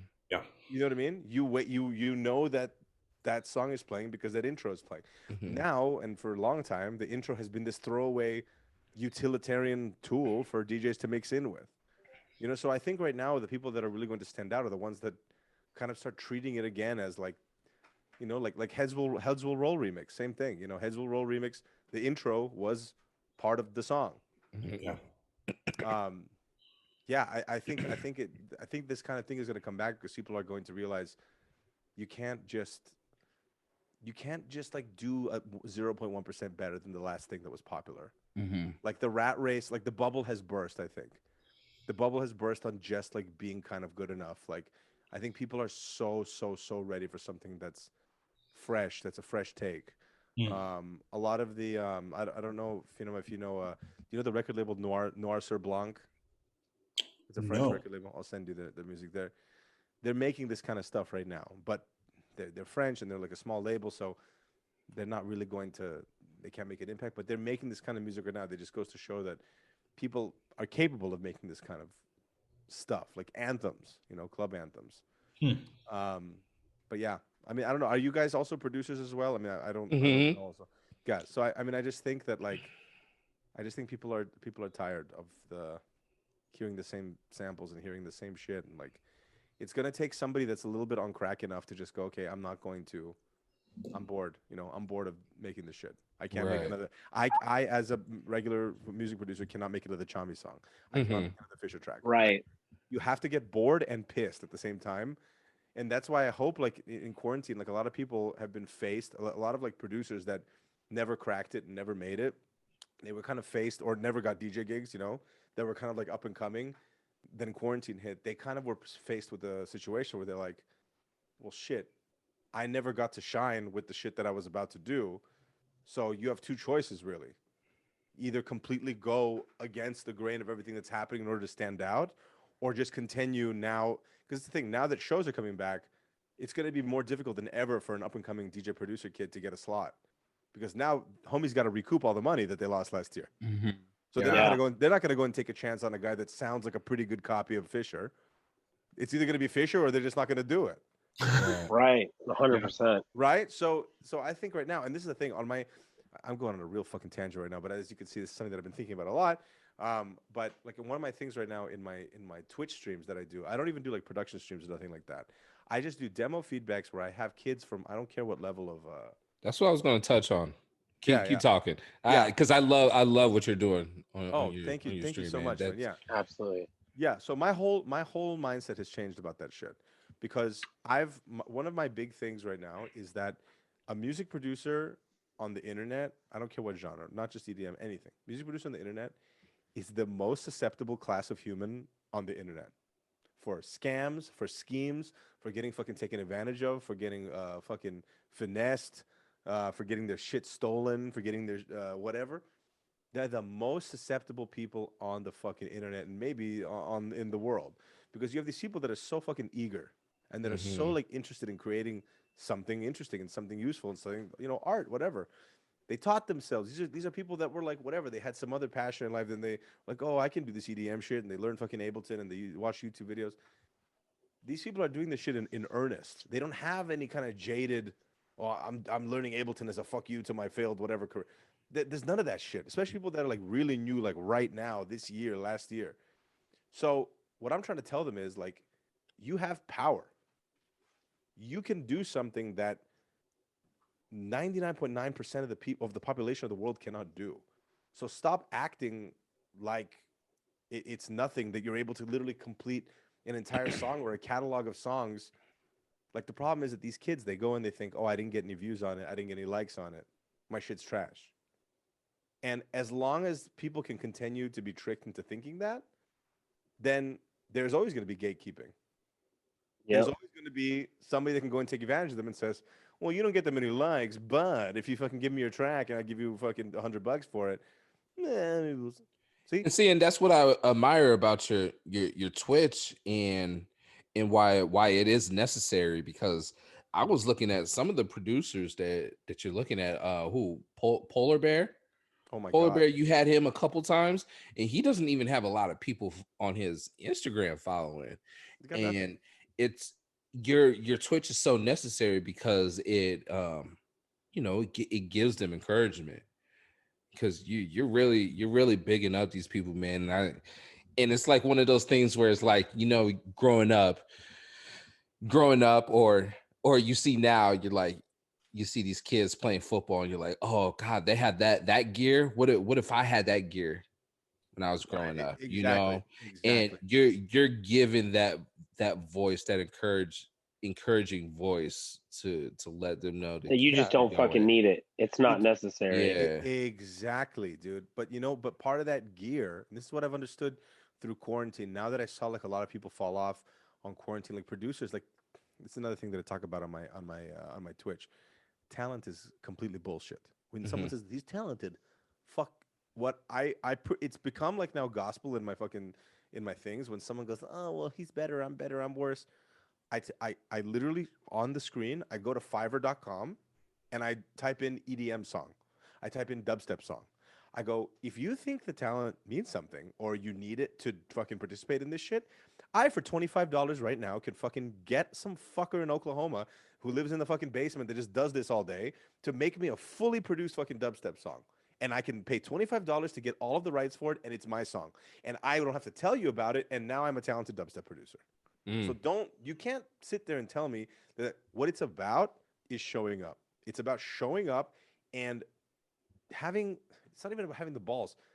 Be unique in the face of the bullshit that we are being forced to say is cool or think is cool. And one of those things that you have to kind of push back against is that your worth as a person or your worth as a creative is based on your social media vanity numbers. Because the other thing about quarantine that has taught me is that the bubble has burst on having hella streams. The bubble has burst on having hella likes. Because again, I can go on a fucking website and I can get 1 million Spotify streams. And Spotify will still fucking pay me for it. That is a real thing. I can get 2 million YouTube subscribers and 5 million Instagram followers, and it doesn't mean shit. If you're not creating connections with the 4 people that watch your shit, with the 3 people that click on your stupid derpy new album dropping tomorrow shit, if you act like Drake when you don't have any, like you can just fucking post a picture of yourself and not reply to anybody because you're too cool, then you're fucked. Then you're going to be like basically a slave to those vanity metrics because you don't know who your audience is. You see what I'm saying? You're going to sit there and you're going to be like, oh, well, I don't get enough likes, so I suck.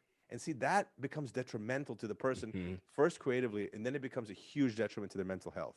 One of the biggest issues that happens to a lot of these kids is they lose faith in themselves on a creative level, and then they start resenting themselves. They start resenting the music. They start resenting they don't get enough likes for the shit that I post. Then they go, wait, am I a shitty producer? Wait, am I a shitty person? That sounds like some hokey pokey shit, but that's the path that you see all of the fucking time. And I'm just trying to say is that the way to push back against that is talk to people. Yeah. If you put some shit out and everybody that isn't your grandma and your girlfriend that clicks like, if it's Steve from fucking whatever, or if there's people out there, and I'm sure you guys see this on other artists' things, especially up and coming people, somebody goes and types, hey bro, your shit's sick. And they'll never respond to that. Or if they do, they'll say thank you, which again, thank you, heart emoji doesn't mean shit. Right. That's somebody throwing you a bone and saying, hey, I'm a complete stranger. You're a complete fucking nobody. I giving you like flowers. I'm giving you something. Yeah. 99% of people spend all their time being on Skrillex's fucking Instagram page where he doesn't respond to fucking anybody, thinking, I gotta do the same thing. If I do the same thing, I can become like Skrillex. No. If anyone has ever met Skrillex, he's one of the most kindest, fucking most gregarious fucking people ever. It makes sense that he scaled his career, and added a huge amount of like creativity in his music and everything. That combination is what made a person like that the person he is. What people think is that they think they can skate by. Hey, I watched 10 YouTube tutorials and became a house music producer, and here's my song, and oh fuck, why does nobody like it? Well, because nobody knows what you're doing. Nobody knows who you are. So what I try to nobody's invested in you at all. And that's why I told them again, I can go on Fiverr and I can make a better fucking house music track than any of you guys have ever made for $35 for some fucking kid in the Netherlands who that's all he does is like a hobby to make money. So what's the missing piece? Is the missing piece, I'm going to produce music, and then sit. One of the biggest painful things for me is like when people are on social media complaining about social media. Use that 10 seconds that you type, man, y'all just like people with likes, too many followers. Bleh. You could have used that moment to reach out to a stranger that fucked with your shit and said, hey, dude, who are you? What's your name? What's your birthday? What kind of music do you like? Make a connection with that person and then scale that. See how that feels. The worst that can happen is you start figuring out your target demographic. This is one person that likes my shit. He's not related to me. He's not my boy. Nobody's put a gun to his head to look at my shit. He's looking at my shit. So now you at least, at the very least, as an artist, as an individual, as a business person, can look at a human and go, okay, well, this is the kind of age group, this is the kind of interest this person likes. Maybe I should start digging into that community of these kind of people and see if more of them will like what I'm putting out. Mhm. But no, people just go, I got 5 likes, this is a failure. I sincerely feel in this age of social media that you are one conversation away from something huge happening for you. And something huge happening for you as an upcoming artist is literally finding somebody that likes your fucking art Mhm. that didn't like it yesterday. That is the biggest win that can happen to you, but people just shy away from it. People go, I'm too cool, I can't do this shit, or whatever. And then they go, why is my shit not popping? Why is this not happening for me? Because nobody knows you exist. You know, and that's what I try to tell these kids. I'm like, dude, yeah, you know, I can sit here, I can give you like advice, and yeah, the snare, make the snare louder, and but that's not what matters. If I go and click on your shit, and your shit's all you complaining about fucking, you know, the new Tiesto song's trash. Okay, well, that's what you're spreading. That's what you're putting out. So there's no such thing as like my brand is I make fun of people more famous than me. Nobody ever got anywhere with that. You know, hey, I talk shit about other artists bigger than me. Come listen to my music. That's Right. But that's what people think. That's what people think that is like some kind of selling point. Yeah. And it's painful to watch that shit because you can see it's like a downward spiral. They go, fuck, well, maybe people really aren't listening to me. Oh, fuck, maybe I suck. Oh, fuck, I do suck. And then that spreads into other parts of them. Oh, man, I swear, though, the Twitch thing it's been more of like a psychological exertion for me because I'm investing in these people more than I ever have. Yeah.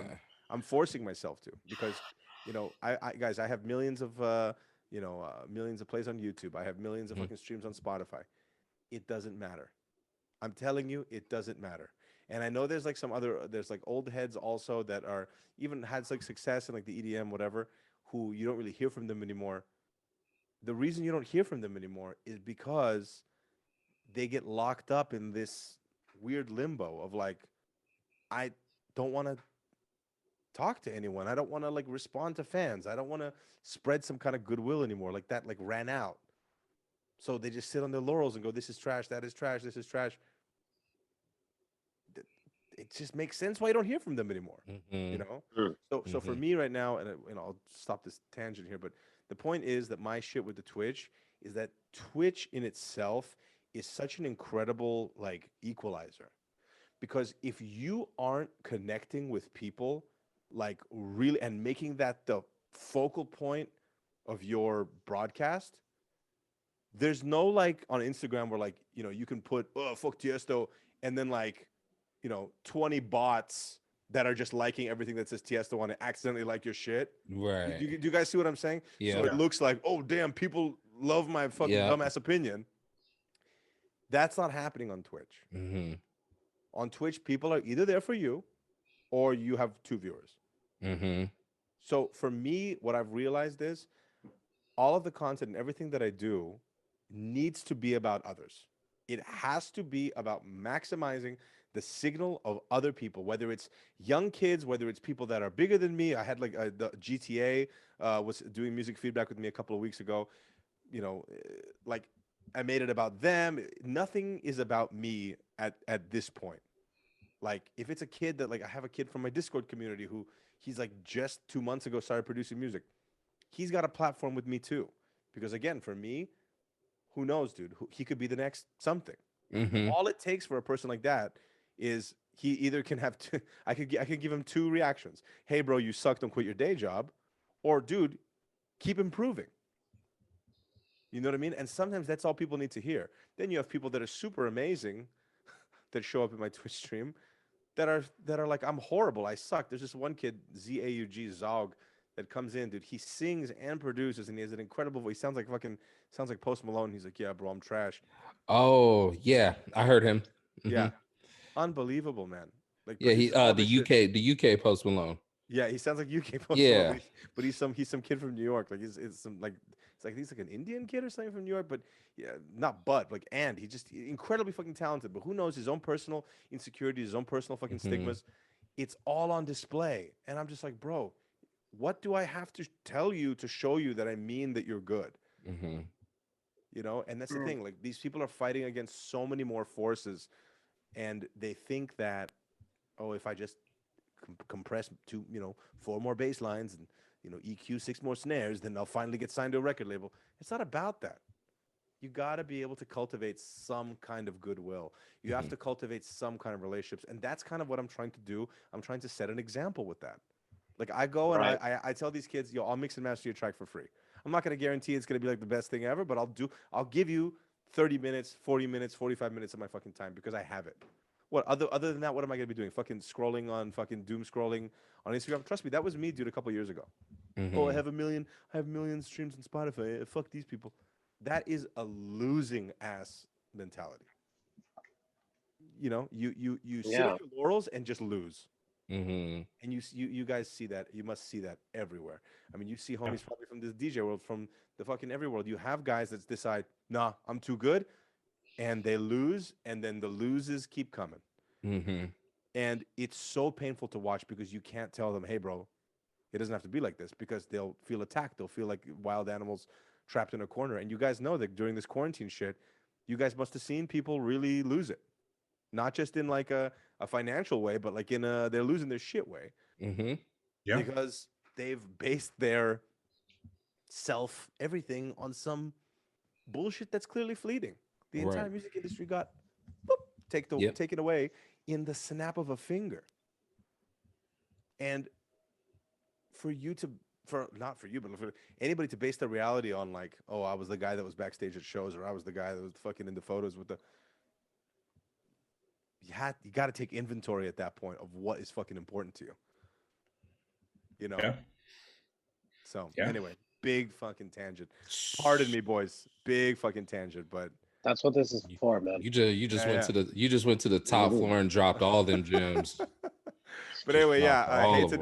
Hey today, Tiga remix and day and night Yeah. crookers, Sick. Man. day and night crookers. Tiga. Well, Yeah. I'm going to send you a remix that I'm finally releasing. Yes. Send them, you got a couple songs to send them. Yeah. Send me everything, man. I'm putting out a remix of ELO, Evil Woman, on Oh Friday yeah. on Bandcamp. Nice. I have Hey, do you about use 20 Audius? songs I've been sitting on. Audius. Au- Oh, Audius. Audios. Audius. Audius. AUDIUS. That's the one that actually paid the artist during the pandemic, yeah? Continues to pay. Yeah. Very cool. Wookie Yeah. releasing all of his shit on there. All of his like mashups and stuff that he's doing on TikTok. I It's just heard it's the new SoundCloud, dude. It's incredible. Mm. I heard his Ponda one more time in the White Sox stadium today at the baseball game. Oh, genius, dude! It's so good. Like, dude, everything he does. I gotta text Chris again because he needs to get on this podcast and talk Yeah. music. The guy's just he doesn't miss right now. And every video is fucking hysterical. He's incredible, man. He's a great example of like he could sit on his laurels, dude. He Yeah. could. He doesn't Yeah. have to do anything. I He mean, doesn't have to do inner party systems. yeah, already exactly. He does, but yeah, there's that exactly. He could have been one of those people who's like electronic music, bro. That's for which I mean, how it's almost a meme at this point. How when EDM was becoming big in America, how many rock people were suddenly like, "That shit's stupid too." Oh yeah, dude, I'm managing like 4 dubstep acts like overnight. You know what I'm saying? Like their tone changed really fucking quickly once they started seeing people were showing up with fucking headphones and USBs and fucking collecting checks. So they were like, okay, that's pretty cool. But yeah, well, we don't got to pay for roadies. Okay, we're so but like Wookie is such a great example of, again, he's a household name essentially at this point. He doesn't have to make fucking TikToks. Right. What does he need, more likes? No. That's not why. That's the thing. The people that are in tune to the like reality, they're not doing this shit to look cool. Mhm. They're doing this shit because you need to keep an open line of communication with the people that fuck with you. Because if not, they're gonna go listen to Tiesto. They're gonna go listen to Drake. They're gonna go listen to something that comes with a Michelin star, for better or for worse. If I can test, you know what I'm saying? Why should they listen to you and not The Weeknd? Mm-hmm. Should they listen to you because you're complaining all day about how these IG models be getting so many fucking follows and I ain't got shit on why? Why should they listen to you and not the other thing? So the Right. thing with like Wookie is amazing because he found his way to talk to his people. He's still doing him. I think one of the things is that a lot of people are scared to just do them. Because they think I have to fit into this mold and I have to like do this certain kind of thing. Otherwise, how are people going to receive me? Well, you're not going to fucking know unless you go try something. That's the other thing that I try to tell these kids on my Twitch stream. You're probably a weird kid that fucking likes anime and fucking has like another. Show people that. The worst that can happen is some other fucking kid that likes anime and blah blah blah, but doesn't know how to fucking produce music. He's gonna look at you like you're God. Mm-hmm. Period. And that person becomes the what's the that's gonna be the sermon with which I begin my fucking. Fuck, I don't know how the fucking. The point is the mountain that he builds his fucking religion on, or whatever. You know, it's that first. Yeah. It's Oh, that yeah. that first fan. It could be that first person, the person you think, oh yeah, this kid's fucking annoying. He always reaches out to me when I post shit, but nobody else. But that's the kind of person that is your people, and that's what Mhm. Wookie does. He talks to his people, and I think in this quarantine shit, a lot of the people that didn't keep that line going, they're gonna have a rude awakening when it comes to bookings when shit starts happening again. They're gonna be like, "Oh, where'd all those fans go?" Like for me, dude, on Spotify, again, I keep saying this because I want this to be like the most anti-flex ever. I had my shit signed to Spinning Records and yada yada. Where the fuck are those fans? Where are they at? Do I have one email address from any of them? The answer is no, because that's how it works with a record label, and that's definitely how it works with Spotify. You are not getting any of your data. Period. Mm-hmm. You are not getting any shit. All Spotify will say is put more shit on our platform. So we're in a new era, dude, where you have to, if you want to crack it, you have to be a door-to-door salesman. Mm-hmm. You have to look people in the eye, proverbially, Yep. You have to look them in the eye and say, who are you? What do you like? Thank you for fucking with me. How can I be of service? And that's what I'm trying to do with the shit that I'm on right now, man. That's what I'm completely trying to make it about more than anything. Because I feel like I missed out on a huge opportunity when I did have those like big releases on the record label, and I kind of was like, thanks. People that are fucking reaching out from other countries and saying they love my song. Thanks. What the fuck is thanks, dude? Right. So for me right now, I'm like, listen, I want to rectify all of that moving forward, and Mhm. I'm blessed. I have I have a really amazing manager, John Reeker. He does Keizo and Wax Motif, and I learned so much from him. And it's kind of interesting. Like before the pandemic, I kind of was in that position where I was always like, dude, I need gigs, I need gigs, I need gigs.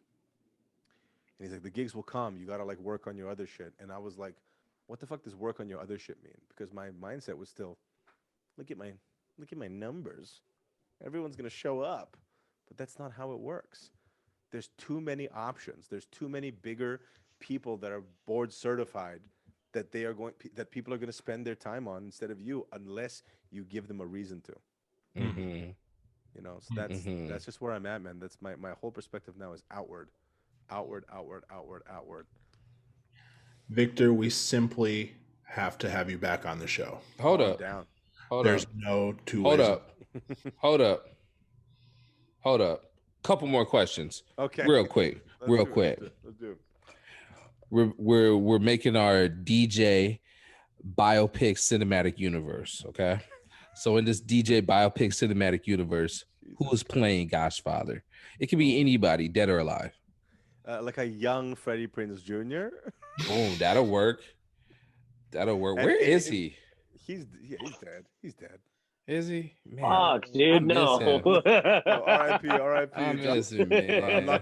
I'm knocking on my PC. Yeah, It's there you metal. go. I want him to like come back in like a Quentin Tarantino movie and be like, some guy that does some Like a fucking dope shit. bad guy. Yeah, like a killer. Yeah. You know what? Rumor is he's coming back in Star Wars. Yeah, I don't because want that. well, he had his character good. in That's too good. Clone Wars, so yeah. Ooh.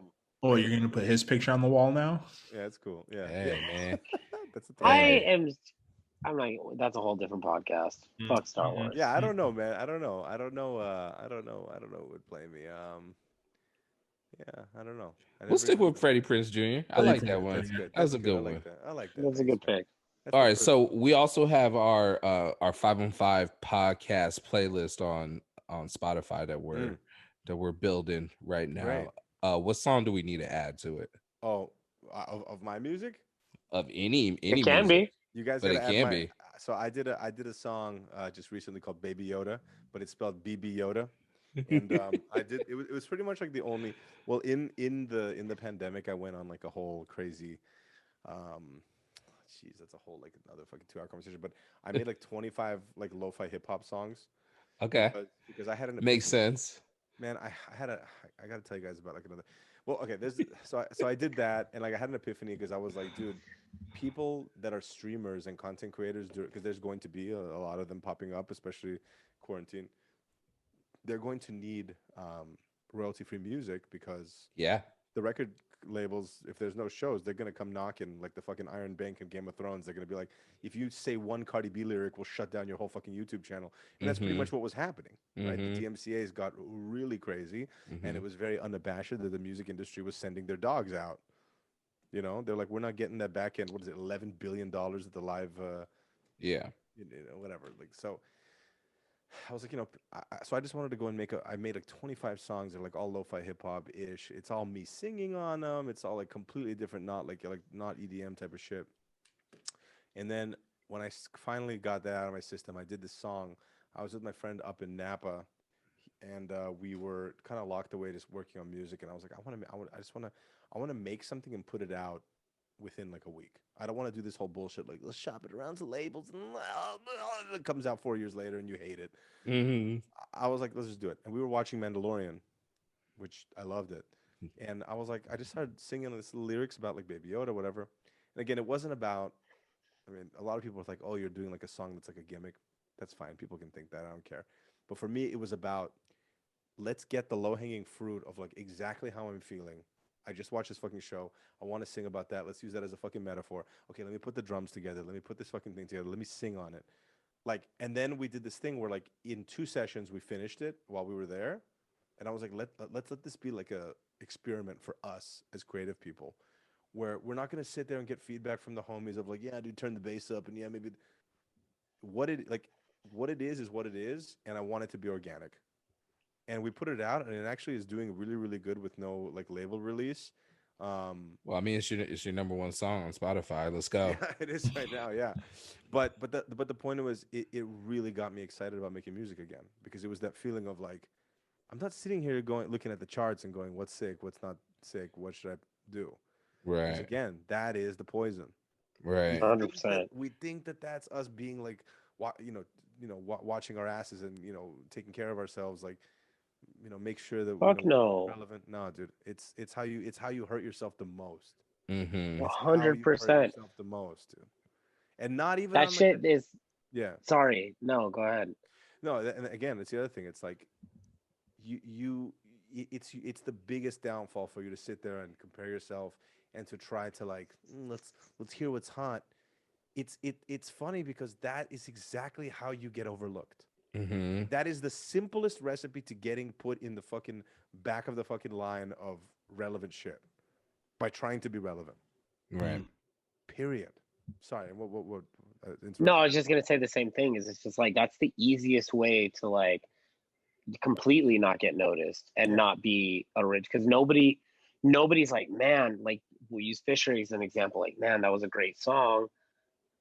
Let's hear the Fisher type beat, or YouTube search Fisher type beat, and that's gonna be the next hit. Nobody, it Yeah. doesn't work. People are like, oh, this is cool too, but nobody, that's never gonna be the next thing. The It's next never. thing is always something completely new Yeah, and Mm-hmm. I don't. completely irrelevant to what's happening right Yeah, now. I don't know why artists don't think like music listeners. Mm-hmm. I don't know why a lot of people they like don't they suddenly like forget that they also are enjoyers and purveyors of interesting new music. And exactly, Mm-hmm. it's not like that. Oh, I heard a Drake song. songs that sound like Drake. Oh, amazing. And let's fill up the playlist. Like, it doesn't. It's just like when this is the other thing that I always joke about on my to my Twitch kids. I'm like, dude, nobody in the history of mankind went onto Instagram and was like, scroll, where's the looking for EDM DJs, looking for the calendar of EDM DJs next fucking remix when it's dropping. You know what I'm saying? Like, when someone does like a post with the fucking album artwork and they're like up and coming, nobody goes on Instagram to look for your when is your song dropping posts. Right.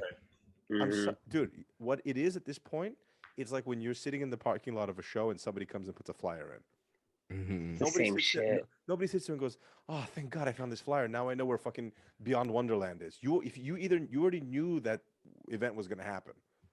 You know what I mean? No new people were converted by that shit being put into their face. Right. It's the same thing for you to like listen to a song that's popular and go, I'm gonna pull one over on these fucking dumbasses, on these fucking music listeners. They're never gonna know that I'm not Fisher. They're never gonna know.